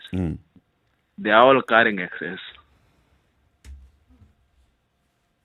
So you decide basically decide that, okay, because it's happening. No, actually, do I want to get to where I'm going, or do I want to wait for a matatu that doesn't have excess? Yes, and remember here you are hurrying for somewhere. Maybe you are going to job, ama unaenda nyumbani. So what you do is you harm yourself with the mask. Mambo ingine unacha. Even over speeding, there's a time I was traveling from Nairobi to Matu via Kenatwa. Yep. Kenatwa, the driver was speeding. I told him, Adika, please, with this speed, we cannot reach where we are heading to. All the passengers are on mute. Until when I was in somewhere before Kitamani, I had to devise a rule that I mama prayer that God, in case we die, please place me in paradise. That is when the other passengers speak up. So they heard you. They heard me now. But Bure, everybody is in hurry. Asante. It takes one person to take a stand, Yegon. Thank you very much. Have a lovely day. Okay. 0719-012-600. Some comments keep in saying, hard times create strong men create good times create weak men, and weak men create hard times. Attributing this to Michael Hoff. Interesting. We are the weak generation. No, not really. Edmund Burke says, the only thing necessary for the triumph of evil is for good men to do nothing. And that's how impunity and things like that would continue. And that's how you continue to have things like bad leadership. That the one who is in a position to do something about it doesn't do. And that's how evil, bad impunity would continue. We let it happen. It goes on and on. Kamau Anthony has something about handouts. Says handouts is a hard topic. To paraphrase what Professor Bachi Machoka was saying yesterday, the middle class that do a lot of talking. And what? But you see, it goes even further if you're talking about handouts. We in the media have also been accused of often taking handouts. You want to write a story, you want to present a perspective, you present it given what it is that you have been given. We have been accused. This is not comfortable conversation to have, that it happens and across board that people have been involved in this for a very, very long time. Populations have been involved in taking a particular, gift or a token, quote unquote, which is a bribe to get something done. It's not a comfortable conversation to have when we are saying, if we truly want things to change, then it has to be a complete overhaul of your thinking. That you have to stop doing the things which you would normally. That's the only way you're going to see some kind of change. You see what? You can't sit here and say that, okay, well, we need to bring in new leaders. New leaders to come and sit on top of an already rotten system is not going to make the difference. Actually, we keep talking of the system as though it's an independent unit separate from us. We are the system. Exactly. The system is the people. It's us. You see, by the time we're talking about overhauling it, you see what we're saying is that we've slowly digressed till we've gotten here. So that also was an overhaul. When you are in a situation where wrong is considered to be right, and it's applauded, it's lauded. That's why I say, my friend, it's not a question of it being bad. It's burning. Because think, the reason why this conversation becomes difficult is because you are expected to conform. Look, everyone knows that certain things constitute a bribe, but you're not supposed to say it constitutes a bribe. You give it names. We had the provost of the Anglican Church, the cathedral in Nairobi, come here and told us that he has had problems. Somebody clearly is doing well economically, and they say, I've had a breakthrough. Yep. Saying, okay, this breakthrough, itemize it and tell me how it is. How did it manifest? When you look at it, it's like this person has been corrupt. They've done something wrong. That's how they've acquired this money. Now, that overhaul, unfortunately, is not an easy one, because you're asking someone to move from a place of comfort because they're used to it, and guess what? Everyone is doing it. It's one thing that everyone is in. It doesn't really matter what one station is. It doesn't matter what the profession is. Every aspect of our society is steeped in it. So, this new overhaul that you're talking about, unfortunately, we often only change not when we are forced to, but when something that is only akin to a calamity has befallen us, that we pause and say, goodness gracious me, you mean this is what it would come to? Yeah, well, maybe that's what's necessary. That's what's necessary to happen. That was someone's child who died. Yeah. That someone who did not need to die. And all these people who watched and then later gave comments, they may not think so, but they participated in that death. Those who, by their actions, instead of being leaders, have decided to lead us down an ill-gotten path, they have contributed to it. This one, there's no getting away from it. Schools burning, people killing their loved ones, people doing atrocious things, impunity reigning. People have contributed to it. Even if you think you haven't, you have. Because that one action of yours, when you didn't call it out, you didn't make a stand, you've been contributing to it. And just because it hasn't arrived at your doorstep doesn't mean it won't arrive at your doorstep. It will. Sooner than you think, it will.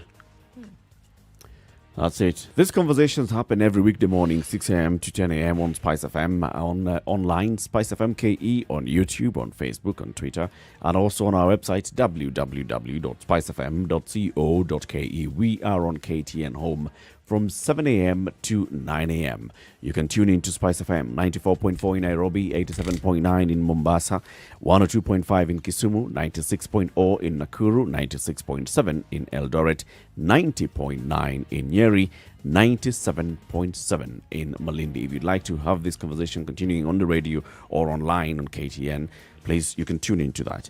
As we conclude again, this Anglo-Irish statesman and philosopher, Edmund Burke, who said the only thing necessary for the triumph of evil is for good men and women to do nothing. You do nothing, Evil triumphs. evil triumphs. So, decide what you want to do. Good morning. It's 5 to 9.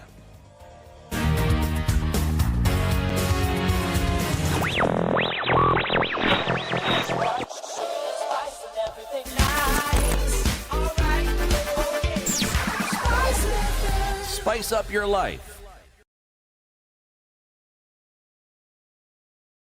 All right, so 3 minutes to 9. The conversation continues right here. We're seeing very many comments coming in.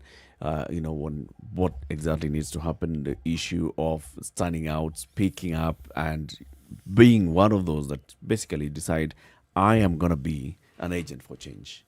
I am going to be the one that tells my leader that this is the right thing, this is the wrong thing. It doesn't matter. You go 139 of you and sit in Karen, or you go how many members of the county assemblies and governors and county governments who meet in Kisumu. It doesn't matter how many members of local leadership, youth, women meet with the president. If you do not remind the president that this is what the priority of the people of Kenya is, if you don't remind the deputy president that this is what the priority of the people of Kenya is, if you don't remind the leader of the opposition that this is what people actually are suffering from right now, today, then you're just part of the problem.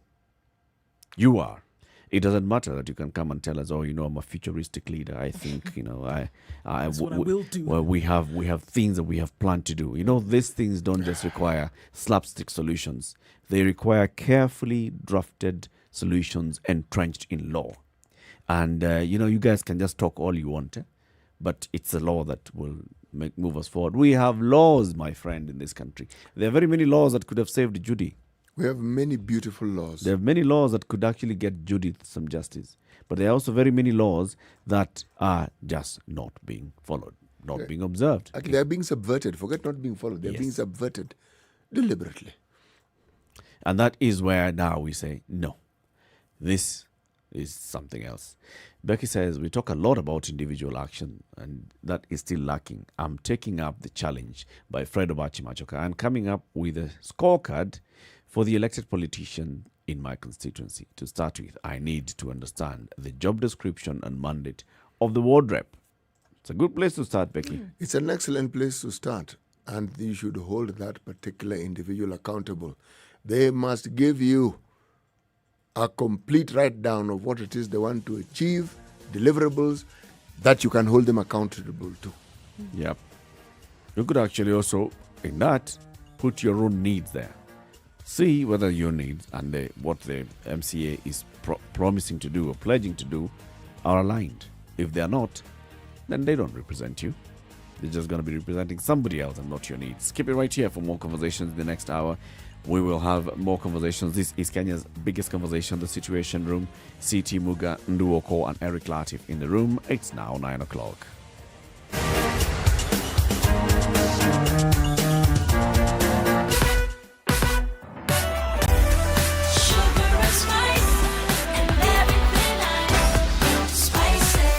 Spice up your life. 94.4 Spice FM, Nairobi. Okay, Southern Bypass, and that's heading from Mombasa Road outbound. There's an accident that has taken place there this morning. A little bit of a mashup there. It's going to slow traffic down considerably as you're trying to get out. There's an issue. Also, coming off of Thika Road, looking a little better now and not at that bumper-to-bumper situation still. Coming out to 9 o'clock, we're going to have a look at how this may change in half an hour. Still some heavy traffic on Mombasa Road outbound, and also some coming in from Westlands. Uhuru Highway, however, from Nyeri Stadium roundabout all the way through to Westlands. That's pretty slow this morning. Let's have a look shortly. Talk to us, Spice of MKE on Twitter. Text 40127.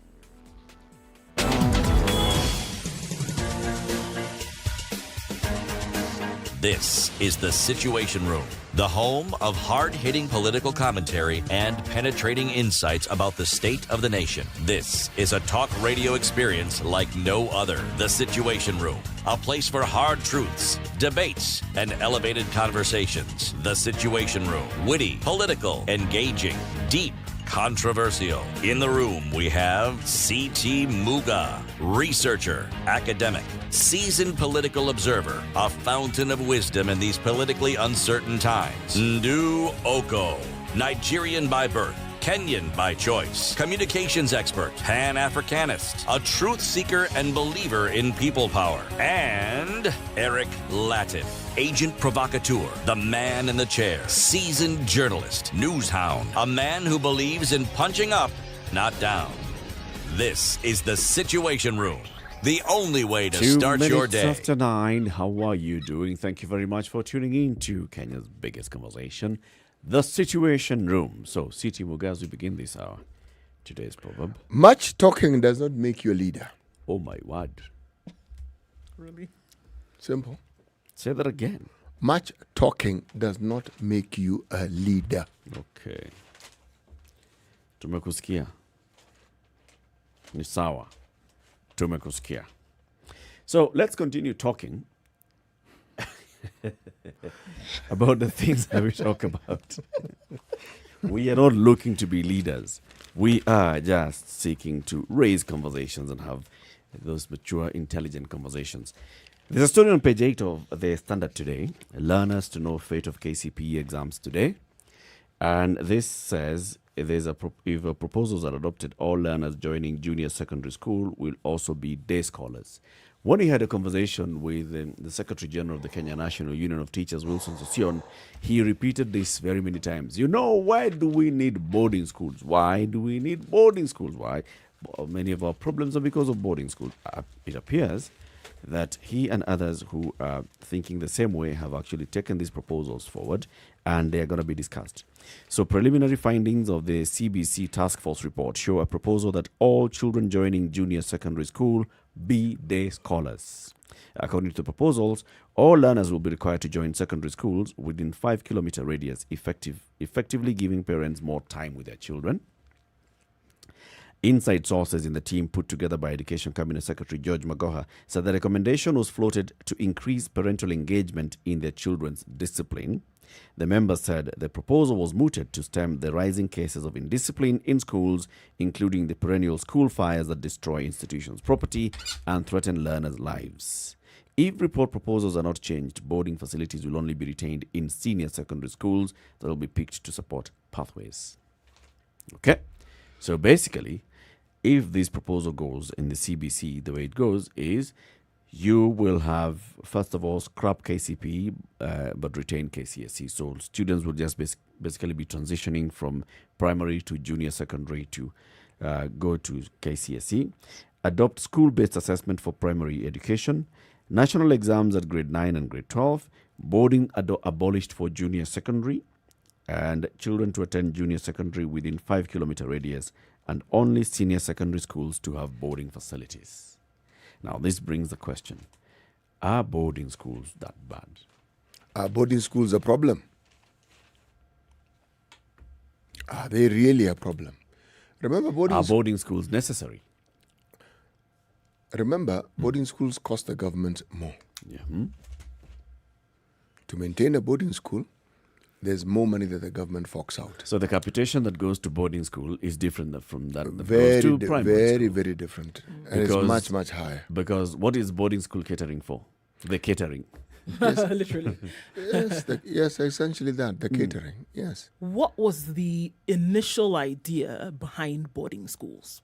So looking at boarding schools around the world, right? Because it's not just a Kenyan thing. Around the world, what was the idea behind having children board where they were learning?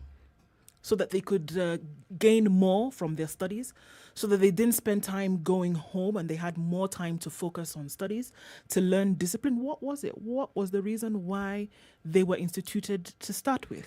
You see, if you look at the development of a child, one of the things beyond the parental influence and interaction is interaction with their peers. Now, a school setting, even without the boarding facilities, contributes to that significantly. Yep. Now, a boarding school is actually, if you look at it, it's like a closed experiment, meaning everything that you are supposed to do is determined for you. Essentially, you're regimented.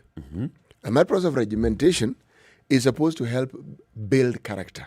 Now, there are institutions that offered primary boarding schools or boarding schools at a lower learning level. But the understanding was that, indeed, there are parents whose circumstances and probably the things that they do did not enable them to be able to live with their children on a daily basis. One, for instance, a parent whose job often requires them to be transferred or to move around. Yeah. Now, are they going to continue moving around with this child, or do they put them in a school where they are guaranteed that this particular child will be able to get the learning that they require? Okay? Then there were those, again, who, by virtue of their circumstances, were simply not able to look after the children. So, those who were able to, remember, we didn't invent bursaries in this century. They've been there for the longest time. It was the understanding that there are some people who may not be able to cater for their children. And catering means even if it was a day school, that's the point, they are not able to. So, a boarding school is then a place where the child can go to and they will be looked after. So all they do is come back home during the holidays and then go back to school. I'm saying broadly speaking. Now, day schools for the longest times have always been more than boarding schools. And it's with that understanding. And if you look at the development of schools, the schools were developed specifically with an understanding of the number of people who lived in a particular area. Yeah. That's why if you look at many of the towns in this country, the boarding schools were always had schools had a proximity to the residential areas of a place. Yeah. Okay? But even now, for the longest time, I'm not sure that those laws still apply. Even when you are a developer and you develop some residential places and there's a certain number of people, you are required within your planning to provide for learning at a certain, whether it's nursery school, whether it's primary or even secondary, depending, because X number of people will require that particular service. Yeah. But this is along the same lines that in addition to other services that you must provide for the very people who you expect to live there. Now, you're talking about abolishing an education system or part of it that has been traditional for the longest time. Because one, we see that children seem to be, as we say, indisciplined. Schools are being burnt. There are children who are attacking teachers.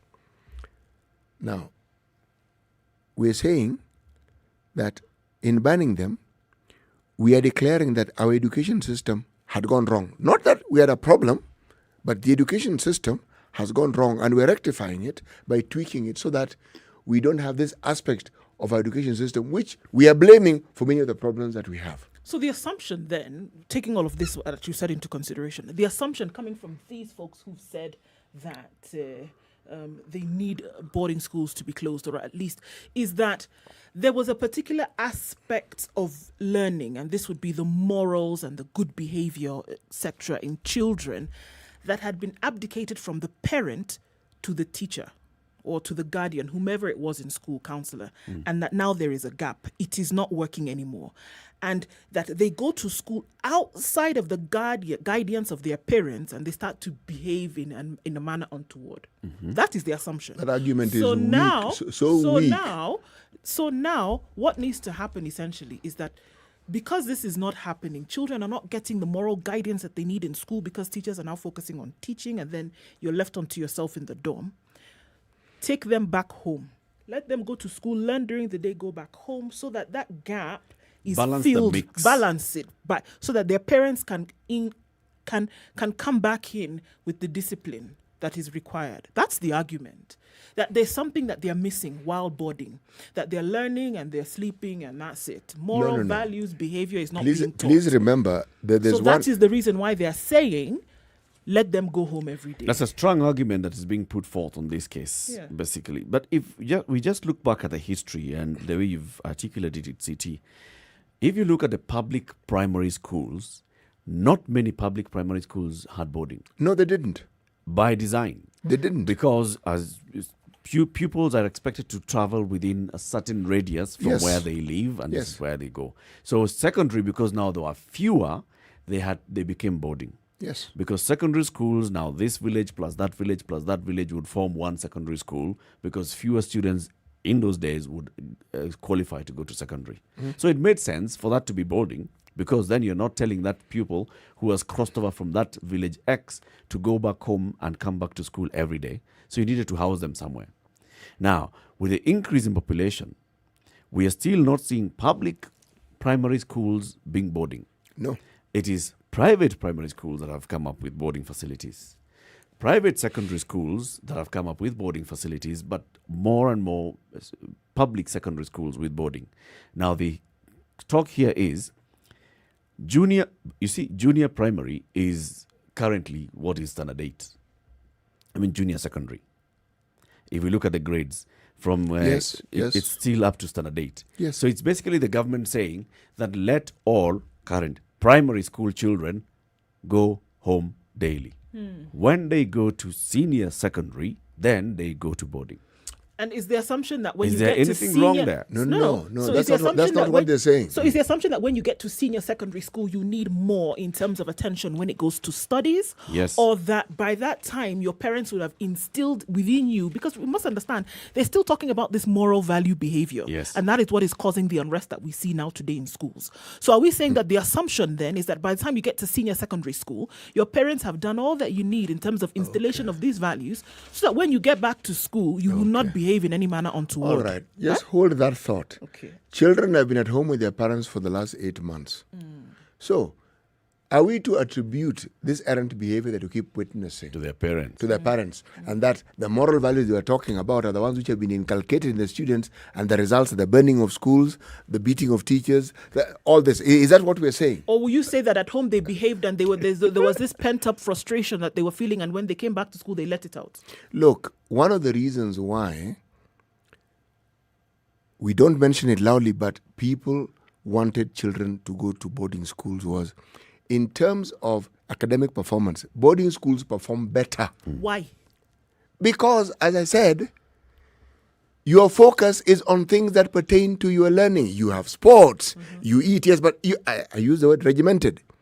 You have time to study. Yep. It's even set aside. There isn't much interfering with whatever took you to that particular establishment. Yes. Number one. Number two, there was the understanding, and this was the understanding, that people who actually ended up teaching wanted to teach. It was considered a vocation. So because they wanted to teach, they knew the responsibilities that came with teaching. Hence the Latin term, in loco parentis, meaning they were there instead of the parents. They understood it. They weren't complaining. They understood that they were standing in the gap for the parents. And they treated these children in the way that, in a sense, this is me paraphrasing, they would teach their own children. Now, what they're saying is that is understood as a foundation. What these folks are saying is that the way they understood it before is not the way it is being understood now. And that's why we see this misbehavior among students. We have gotten to a That it point has where, changed. like you're saying, in local parentage does not take place anymore. Yes. and children are going to boarding younger and younger. Yes. Yes, they are. So because they're going to boarding younger and younger, and because of the way the education system had been structured, where it's all focusing on academic, they're missed out on a lot. Yes, they do. So these children now come home. You see the jokes that were happening during COVID. So lockdown. Suddenly you realize that there's this woman who lives in your house. Oh, she's the one who's supposed to be my wife. Same thing with children. These little people, these are my children. It's the same kind of thing. That people disconnected as family units, disconnected. You've spent so much time from standard 4 going to boarding. You only come home and you only visited, for a couple of hours. You never see your parent, you never see your father. You don't interact much with your mother. So you've lost that touch. So even this time when you spent 8 months at home, you still haven't interacted with your parents. You're getting up every morning, coming back, finding you in the evening. The thing that I think isn't pointed out, even when children are in boarding school, parents don't wait for them to come home. There are days in the course of the term when parents are allowed to go and see the children and visit. And it isn't one day in a term. It is more than one day in a term. Okay? That is aside from the other activities that the school tends to have where they include the parents. This idea of boarding, the argument seems to be that it wasn't well thought out. It was well thought out. And that's why it has stayed for the longest time. Yep. Now, the ills that we're seeing, it is not that boarding schools didn't have problems before. They did. Because the problems we're talking about are human problems. But the problems were minuscule. They were things that could easily be resolved. We're talking about a situation where there are more problems, apparently from what we're now saying, than there are solutions. And the thing has gotten out of hand. I could also argue the government has decided that since they're the ones who own most boarding schools, they don't want the responsibility of looking after people's children. They have the responsibility of looking after every citizen in the country. Hey, have they forgotten? That's their job. Those current boarding schools will become senior secondary schools. They're fine. Children will still be boarding. But from what we now will be calling like the equivalent of Form 2 onwards, they will be in boarding. Going forth, let's take a break, take a look at the weather. 17 minutes after 9. Do you support this call by experts to abolish boarding in primary and junior secondary schools? Do you support this call to abolish boarding schools in primary and junior secondary? So that boarding is only going to be restricted to senior secondary schools. Let's hear what your thoughts are on Spice FM KE on Facebook and Twitter, and also on 0719 012 600. This is the Situation Room, the only way to start your day.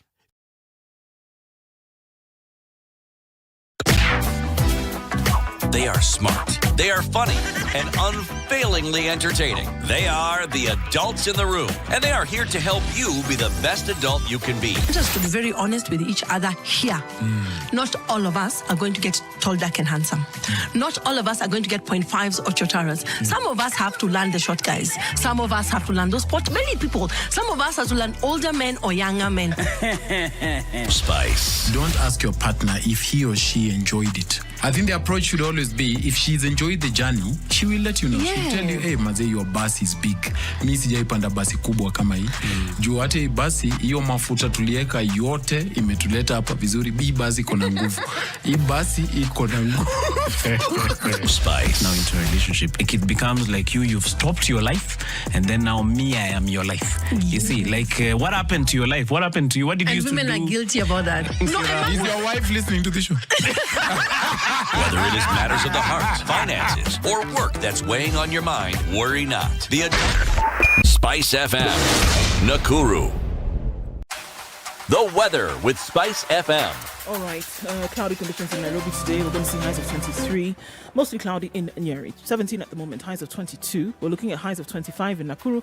And mostly cloudy conditions through most of today, as it will be in Eldoret, highs of 23. It's also going to be cloudy in Kisumu, 24 at the moment, going to highs of 30. 30 also will be the high in Kakamega. It's sunny, however.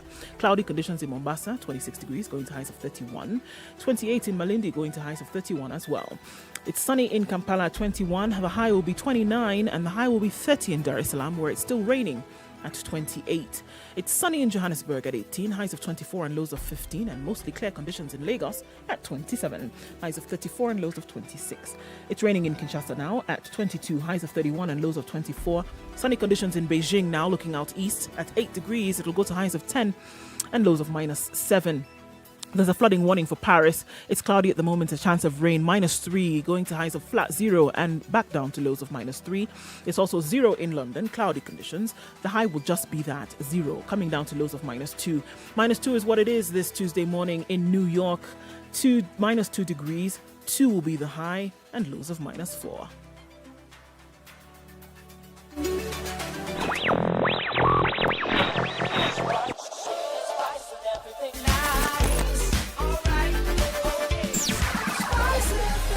Spice up your life. Mature, intelligent talk every morning. Spice up yourself.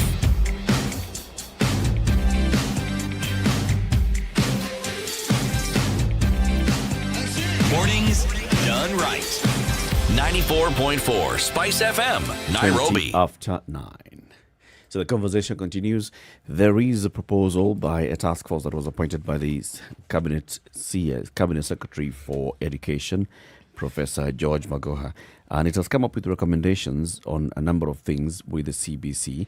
So among the things that it's proposing is scrap KCPE and only retain KCSE, have school-based assessment for primary education, have national exams at grade 9 and grade 12, and boarding abolished in junior secondary school. Now, you know, when you do that grade 9, you then move into junior secondary. So have junior secondary all in day school.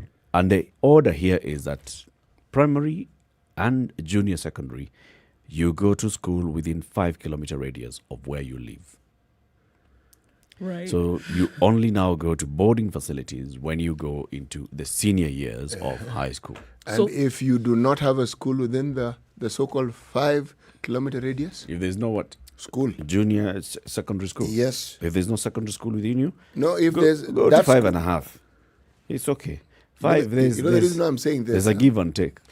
There's theoretically, we are saying that within Kenya, anyone who wants to seek education at that level will have a school near them. And I'm saying... Doesn't exist. Not really. There are many places, towns can claim that. Okay? Yep.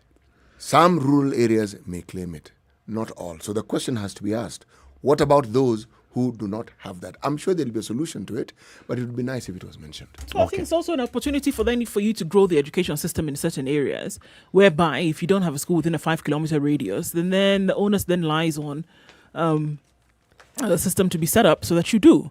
So I think what they're trying to then eliminate is this business of you live in Mombasa and your child is in boarding school in Kiambu. Yeah. For example. You know, the current policy has a certain number of kilometers within which you must have a school.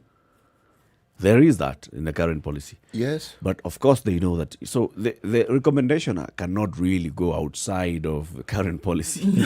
So the whole idea is go to your nearby school. And grow I think also grow the schools in your area. And then grow the schools in your area.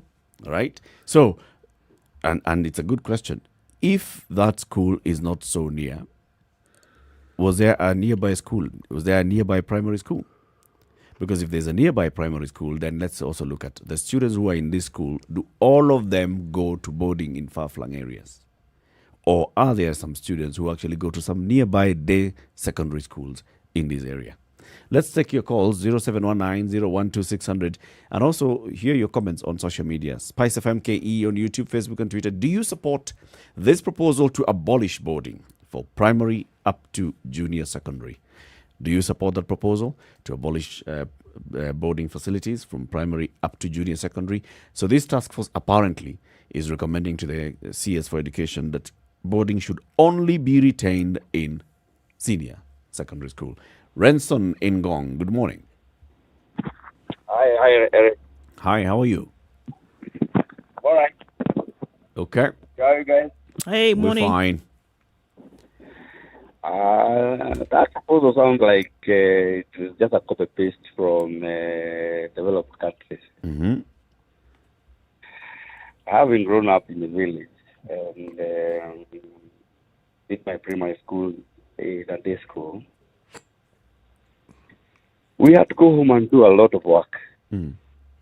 Go fetch majani for ngombe, fetch water for some of our neighbors.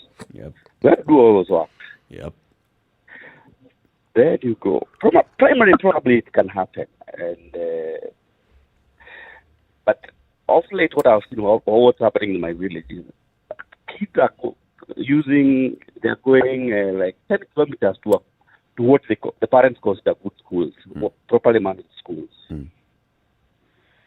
As long as we don't have uniform schools across the country, you cannot restrict me to my locality. And who controls the quality of the schools? The ministry. But they have not done it too far.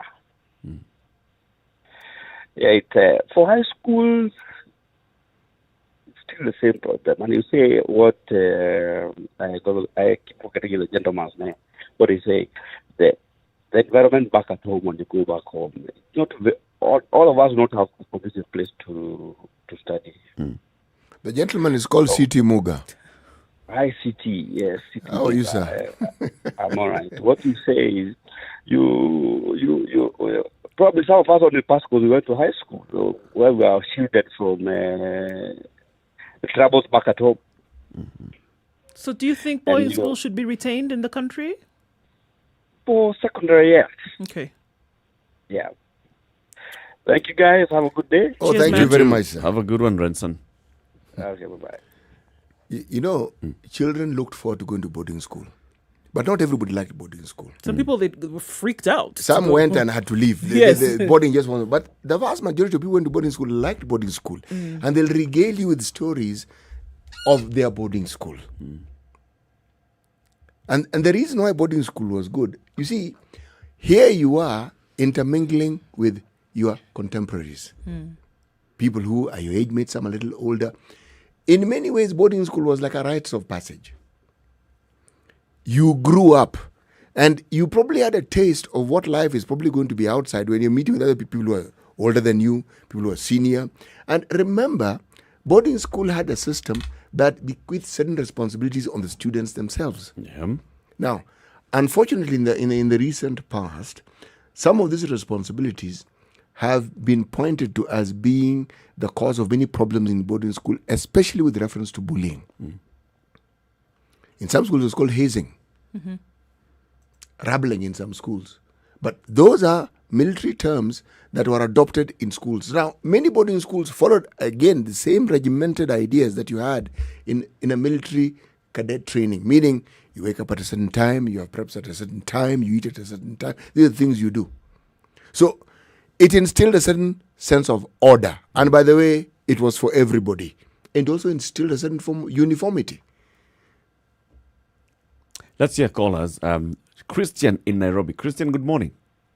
Good morning. How are you today? Fine, thank you. I think this proposal is excellent.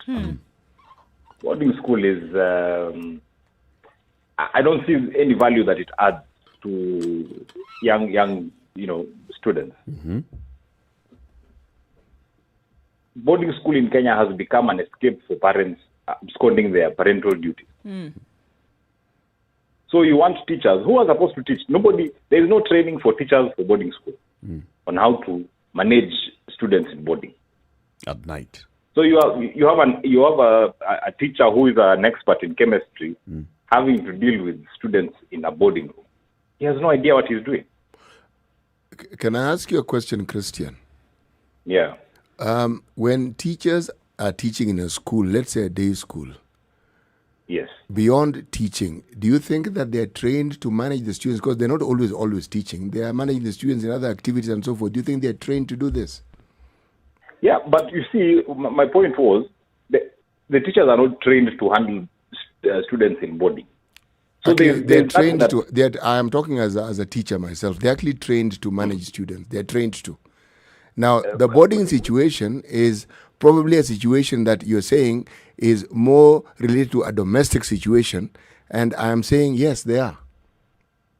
Yeah, but you see, because I went to boarding school, and there was no much guidance from teachers or anything. You're largely on your own for the most part. Teachers are just there to make sure you guys woke up on time. Went to bed on time. Went to bed on time, but there is no guidance that goes on a day-to-day basis. All right. What sort of guidance are you saying you would have liked to see? I would not like to see anything. I'd like boarding school to be abolished so that parents manage their own children. So children go home in the evening and let them manage them. Because why is a teacher? I remember in high school, teachers had to come and cane people at night and whatnot. Now this man has left his wife and children at home to come and beat other people's children. I think you had a bad experience in boarding school. Not really, but I just didn't see the point of it. I went through it. It was pretty much it's a rite of passage in Kenya in a way. And I didn't see the point of it. No, but personally, my own kids will. Christian, your points are excellent, really, because in all honesty, there are many people who share terrible experiences when it comes to boarding school. And boarding schools in Kenya are concentration camps. There is nothing else going on there. Oh, wow. Thank good, you, Christian. huh? Yeah. Thank you. Let's hear from Anthony. Anthony, good morning. Good morning. Are you in Nakuru yet? About to. Now, Okay. 2 points. 2 points to make. Yes. Point number one, for the government to abolish boarding schools and instruct parents to take their kids within a 5-kilometer radius, it means the government is, in the long term, it's planning to have more schools, and they'll have to have more schools because facts on the ground, especially in rural areas, schools as far as 7-10 kilometers away. So in the long run, we are looking at a situation whereby we'll have more schools in the long term. Point number two, boarding schools with teachers and kids, I doubt if those teachers are really trained well to handle kids.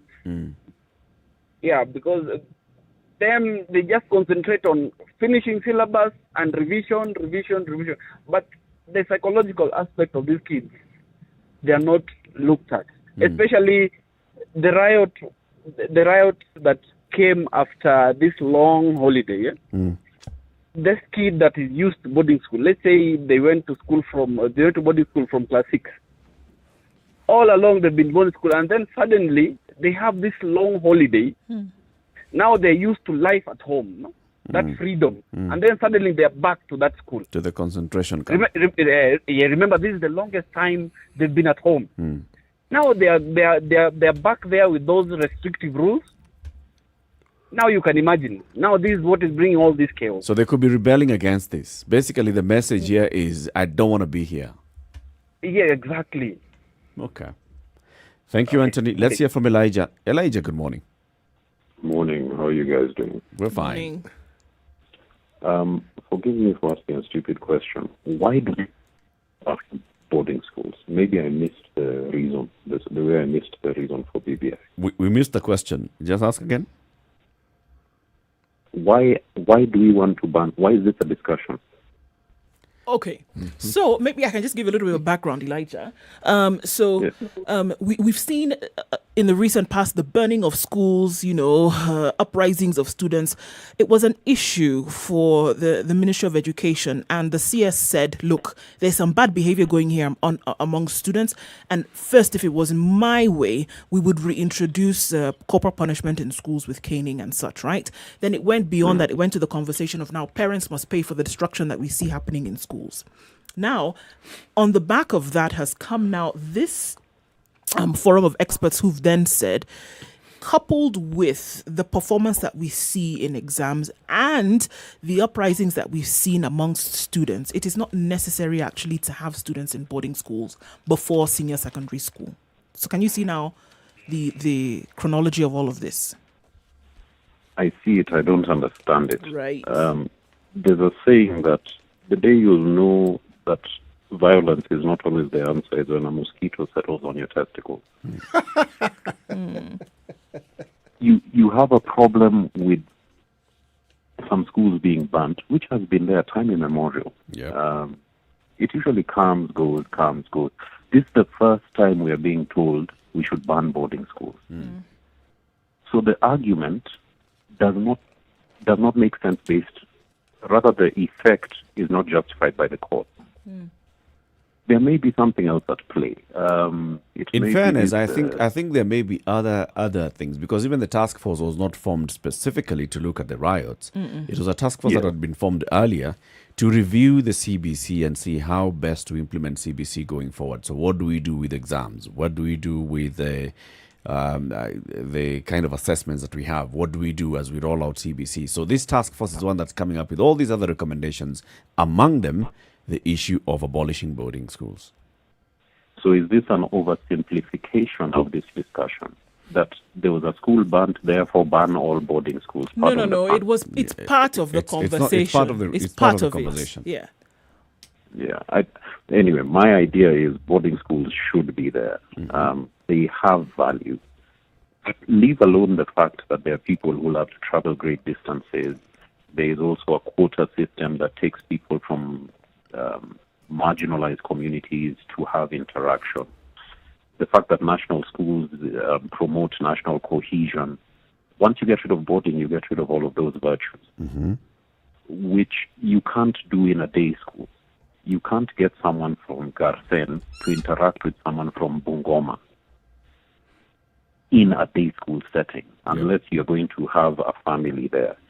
There's a society in this country that believes that, I don't know if it's because of their language, they believe that fish are snakes.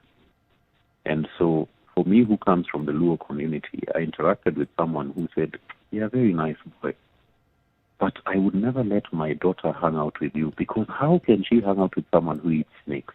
I was like, "I've never eaten a snake in my life. I have morbid fear of snakes." Only to ask and then to be told, "No, you guys eat the snakes that swim in water."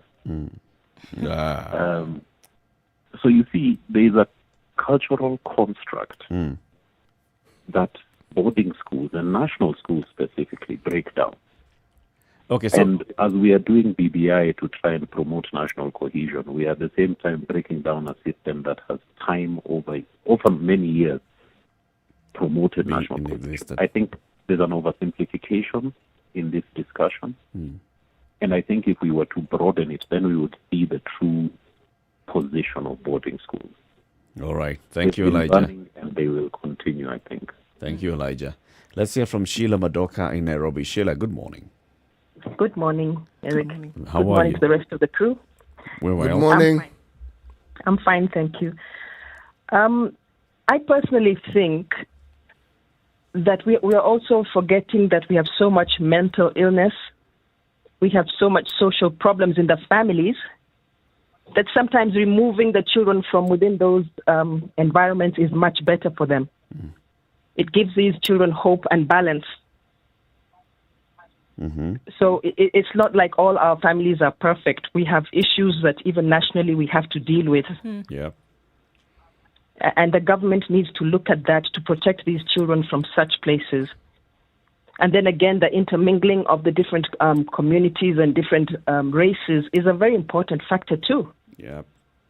You also have some children who are of mixed races, and so if you force them to stay on one side and not mix with the others, what happens to those people? They also need to be considered. If we were to argue out this story, look at all the public primary schools in the country. So, for example, we've been having a conversation about public primary schools in the northeastern part of the country, where because of Al-Shabaab, teachers have not been going to school. So these kids are in day schools in primary, right? Up to standard 8. And then in secondary school, that's when they'll either go to a day secondary school or to a boarding school in secondary. Now, the proposal here is saying from Form 2, the current Form 2, which is now where the senior secondary begins, that's when they go to boarding. From the age of 15, that's when they go to boarding. But before that, let them stay at home. Let them learn locally. What's wrong with that? but they are being subjected to the trauma within the home. Well, they are even now. Yes, but if some of them, you need to remove them at an earlier age so that they have a hope in future. You remove them from the environment that's toxic. Essentially, Sheila, And then there's also the other sorry, please go ahead. As a citizen, Yes. I also want to choose where I want my child to go. So How they essentially, do that. with what is being proposed, it's like certain choices are being removed away from you. Yeah. And you're actually being, if I may use the word, you're being forced to accept what is being presented. Yeah, but as a citizen, do I not have a right to choose what future I want for my child? You do. You do? Yes, you do. Yeah, so that is something I don't think they're looking at. Okay, Sheila. Thank you very much. Thank you. Have a Thank you, lovely Sheila. day. Thank you. Karanja in Naivasha, good morning. Good morning, Eric. My friend is Cindy. And the madam there. Yeah, the madam here is well, thank you. Cindy greets you back. Cindy is back there. Yes. Cindy is very good when we come to the terminologies of using some adjectives. She's very smart. Yes. Yeah. Okay, my contribution is, you know, these young boys or young girls, the ages from age 4, from 1, from 2, these people, they are in a transition stage. What do I mean? They are in adolescent stage. They are now going to the puberty stage. I think what the ministry is doing is good compared to that I had my son gone to, I don't know whether I will mention the school. You can just tell us where. Tell us the region the school is in. That's good enough. It was a school in Kiambu. Okay. Somewhere they are going to banana some areas there. Okay. You know, some area there. Yeah. A school with a letter name K. Okay. After I took him to Form 1, the first Form 1 and Form 2, Form 1, but he was doing very well. But second term, the boys start changing. When he come at home, they used to milk, they used to collect some eggs, but I saw he has another tendencies. So I started asking myself, what is going on? So I went to the school and I inquired to know what had happened to my son. Unfortunately, I came to learn that the group which they were going with them in school there, in dormitories, they were sleeping in Siba dormitory. They have sneaked something that I didn't realize whether cocaine or anything. That I, unfortunately, God is good because I tamed my boy very fast. And in fact, I withdrew my boy from that school and taken him to a school nearby where I'm living in Naivasha, so that I can be monitoring the boy. So you're now monitoring him closely. Yes, I am monitoring him closely now. He can milk in the morning before he goes to school. He can correct, he can feed the chickens before he goes to school. Yeah. In fact, he wakes up 9:30 early in the morning to do that, so that I can discipline him and see what is going on. So that is good to me. There is no problem. Now he is more disciplined now. Yes, he's more disciplined. Another thing is, look at the filming. What are the filming corporation in Kenya doing? Because there are more films that is so bad, even in the social media, the pictures that is posted in social media, they are the ones that they are spoiling our children, my friends. So you have to talk for this in compliance. We hear you. We hear you. We've lost Karanja, but we get the message. He's also talking about the videos that the children have access to. Let's hear from Thomas before we take the break. Thomas, good morning. Thank you, ladies and gentlemen. Good morning. Anytime I'll be before boarding schools, I have had children, my own children, and personally I went through a boarding school founded in 1927 in Gamusia. It has never gone on strike. What we are seeing today are consequences of lack of proper administration in schools, and that extends to universities. It has nothing to do with being adolescents. It has nothing to do with what we are saying, social media and so forth. The times have changed. We require to change tack in the way we administer our schools, including universities. The issues of drug addiction and other bad influence are not limited to those who are in boarding schools, the best of my knowledge. Like a contributor said, I enjoyed a lot of national cohesion by the fact that I went through a boarding school which had students from all over Kenya. I would like my child also to experience a similar kind of thing. Yeah. Now, restricting me to a boarding school which nobody is giving me assurance is going to be of same quality like the school that I would wish my kid to go to is reducing my choice of where I educate children. Fortunately, of course, my kids are all over, are now past university, but I will not want that task force to have used the isolated extreme experiences to come up with a sweeping recommendation that boarding schools should go. It's a no-no for you. I therefore root for boarding schools anytime, all the time. Thank you, ladies and gentlemen, for giving me the time to contribute. Thank you very much, Thomas. Let's take a break at this point. 9:45. This is Kenya's biggest conversation, the Situation Room. We want to hear your comments on this. Do you support the proposed abolition of boarding facilities, boarding schools, especially, particularly in primary and junior secondary? So, boarding facilities will be open for senior secondary. That's the ages 15 and above. But below that, no. What are your thoughts on this? Okay, let's see what's happening on the roads, and then you come back and pick your calls. Good morning.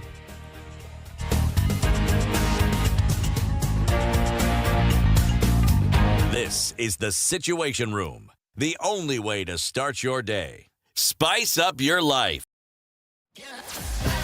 Sugar and spice and everything nice, just the way you like it. The Spice Drive. Did you have a great day? I hope you did. I intend to make it better from 3 p.m. to 7 p.m. I'm going to be taking you home nice and chill. Everyone is welcome aboard. The hashtag is Spice Drive and, of course, Spice FMKE on Facebook, Instagram, and Twitter. The Spice Drive with Monique, the official soundtrack of getting It you is where looking you much better need on to Mombasa be. Road this morning. Getting out into the city centre, looking a lot easier, smoother, that is. We still have some traffic on Uhuru Highway. You can use Aerodrome Road and you'll get out there a lot faster. That's if you're coming from Langata Road. But then if you're on Mombasa Road heading out there, you're going to have to stick to Uhuru Highway through to Westlands. It's moving very slowly. Remember that the construction is taking place rather rapidly, and so this affects traffic whichever way.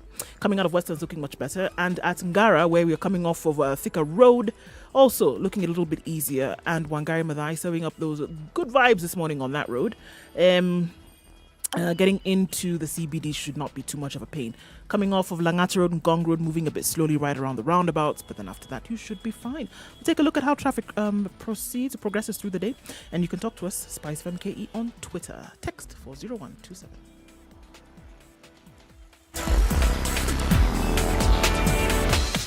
Welcome to Spice FM, the best exclusive radio station bringing you the best mix of the best music ever. Mature, intelligent talk every morning. Spice up yourself.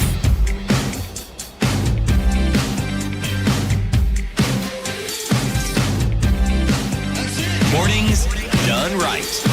94.4. Top of the hour. Okay, what are the comments on social media? Quite a lot. Brian Dollar says, I support 101%. All the indiscipline and student unrest cases reported so far are from boarding schools. Mary Wangoi says, it's like the idea of building more classes due to COVID-19. It's impossible. The same way abolishing boarding schools would take 20 years to be abolished. Because take your home place, for instance. How many schools, good schools, are there? Very few, right? Go to Kikuyu, where Alliance girls and boys are located. Can kids around that school fill the school? Of course not. Soon we might need support, or soon we might support or fail to support, but it's impossible to abolish them. Okay. Moja Benjamin says the Ministry of Education should instead undertake due diligence and audit of any such existing schools and provide strict guidelines on safety and adequate trained personnel.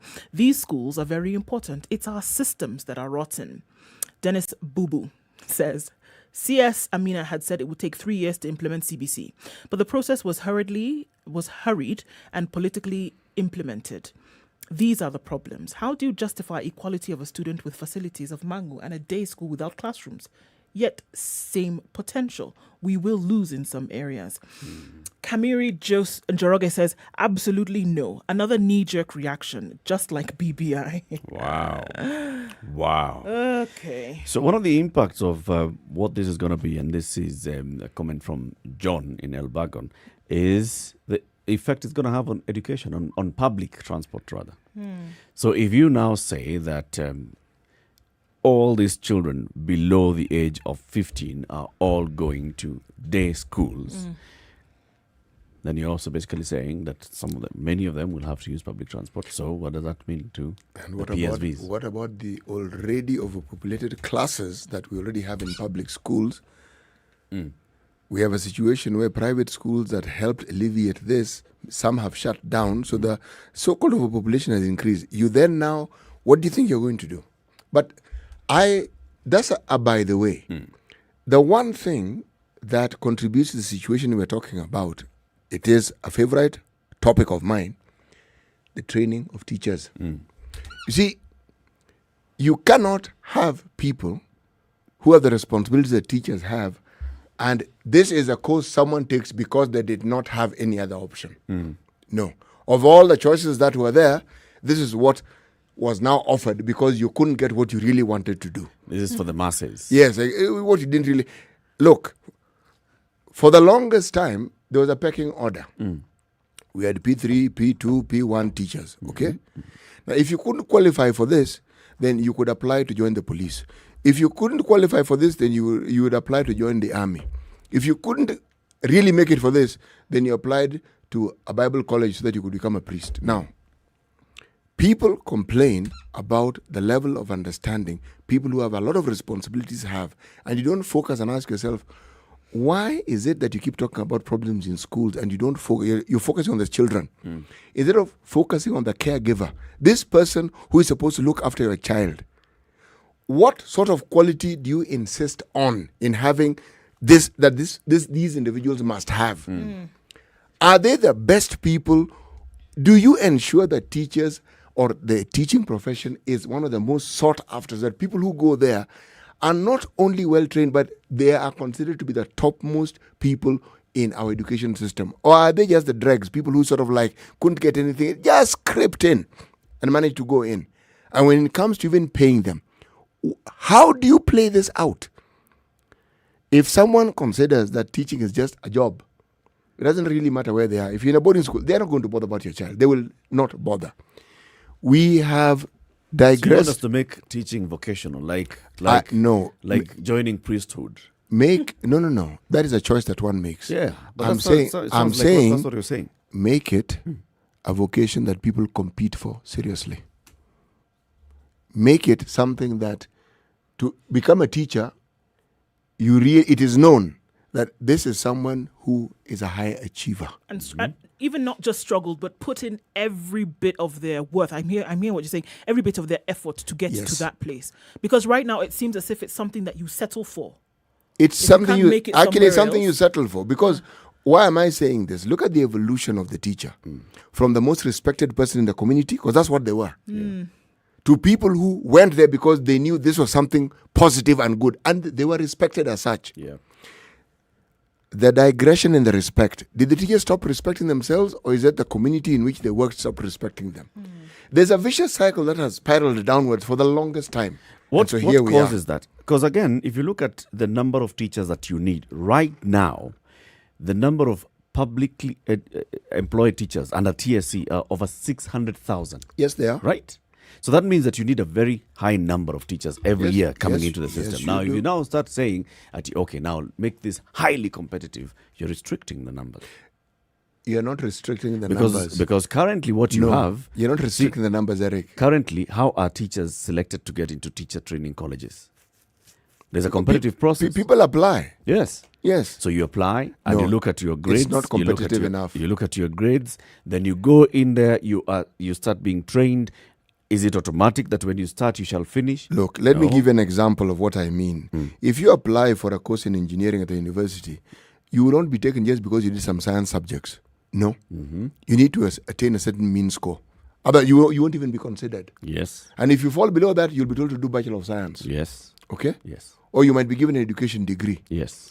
Architecture, medicine, pharmacy, dental surgery, pharmacy, all these things. What am I saying? These are competitive. And everyone who goes there, it's known it's competitive. True. How many end teaching up, isn't. How many end up with a grade to qualify for medicine, for pharmacy, for engineering? Few. Actually, it used to be fewer before we introduced an alternative to it, where you had to pay. So the government scholarship that everyone else is given, you see, it's not that they didn't qualify. Oh, they did. They did. The minimum requirement, they met it. The only thing was the competition was high, so the moderation, it brought it higher. That's true. Okay? So what am I saying? I am saying that same method. It's not as though people will not then fight to be teachers. They will. You're saying it will reduce. It won't. All you'll do is that the competition, you'll have raised the bar higher. Because you're putting importance on this particular Yes, role. you are. And everyone will know that to be a teacher, you don't just need to scrape through. You are someone. The basics that we use for respecting professions in this country has to do with the minimum that is required for you to get in that profession. It's just a reality of our situation here. So you say you're a teacher. Say, okay. Someone almost yawns. Oh, Well okay. done in your Mwalimu, corner. okay, habari. Respect. They call you mwalimu. Maximum respect. It ends there. When someone says daktari, You can actually see the heavenly beings flapping at your ears. Yes. No one is saying it, but everyone knows you can't be a daktari unless you scored highly. There are things. The bar is that much higher. And I'm saying there are countries where they have insisted that the bar for being a teacher is that high, and the education system is something to marvel at. Absolutely. Germany being the example I always give. You think it's accidental that they are the power that they are. It's not accidental. The focus they've given to the education system. You talk about the security system. Look at the focus they've given to the security people, like even policemen. A policeman will live in the same neighborhood as anybody else because they are well paid, but they are also required to have a certain higher standard. We don't have those standards. Anybody, in fact, you fail, you can be a You've cop. heard me ask the question, do we give these people the requisite where to fall to ensure that they do what they do? And I'm saying we don't. So you think by scrapping it, you solve the problem. You haven't. They'll be burning schools in day schools. Wait and see. Oh, yes. It isn't that. It is a complex situation that requires a solution that takes into account every player, every variable that is responsible in this sector. Not one. It's not schools, it's not students, it's not parents. It is teachers. The entire discussion doesn't even focus on the teacher. It doesn't bring them into the discussion at all, which I think there we're doing ourselves a disservice. But are we saying then at the same time that the problems that we see, students behaving in the way in which they are behaving, you can see a direct line to the teachers and their involvement. Yes, or the in lack what of they are- involvement or thereof. lack of involvement in what they're doing or not doing. And so if you fix the problem, then you won't see this unrest that we are seeing in boarding There are schools. always You won't problems, even but you'll see- have reduced you it would have reduced it greatly. significantly because the caller who said he went to a boarding school where teachers didn't care. It is true. They teach. You And want they're to do done. what that's your problem. Usiku ni shauri yenu. That's your problem. Sort yourself out. That's and go why home. if you want to smoke under the blanket and catches fire, then the whole dome catches fire. Shauri yako. Go ahead. In fact, It does not interfere with my salary. Why should I worry? wow. Coming to the top of the hour, City Muga. So today's proverb. Right. Much talking does not make you a leader. I am not saying I want to be a leader. So me, I'm going to continue this much talking. So me, I'm removed from that equation. I don't want to be a leader. So I will continue talking much. You said this is from Uganda. Yes, a Ugandan proverb. Okay. Why would they come up with this? Is it out of competition for leadership, so people just want to out-talk one another? You see, so you can be seen by people. He speaks very well. You see, this century didn't involve talking, and this century did not invent talking yourself into a position of prominence so that you can become a leader. when you talk, people listen to you, they hear you, they associate you with certain things that you say. But then there is the doing that follows. I think this is a proverb that came about as a result of listening to some sweet-talking individuals who, when given certain positions of authority, without looking at their track record, you suddenly realize, goodness gracious me, what on earth did we do here? And history, it doesn't matter how far back you go, there have always been people who are able to talk nicely and to convince others. And then when it comes to the doing, there is a complete falling short. Let's end with this comment from Nikwan, who says, Kenyans were in their element this morning on Spice FM, criticizing everything and everyone in their country but themselves. Kenyans demean their country but have very little understanding of what's happening in other African countries. Hiya. Okay, Nick. Thank you very much for tuning in to the Situation Room today. Join us again tomorrow morning, Wednesday, the 10th of February, right here from 6 a.m. to 10 a.m. Now until 3 o'clock, you have music, and then Monique will be here to take you home Spice Drive from 3 to 7. Have a lovely day, folks. It's now 10 o'clock.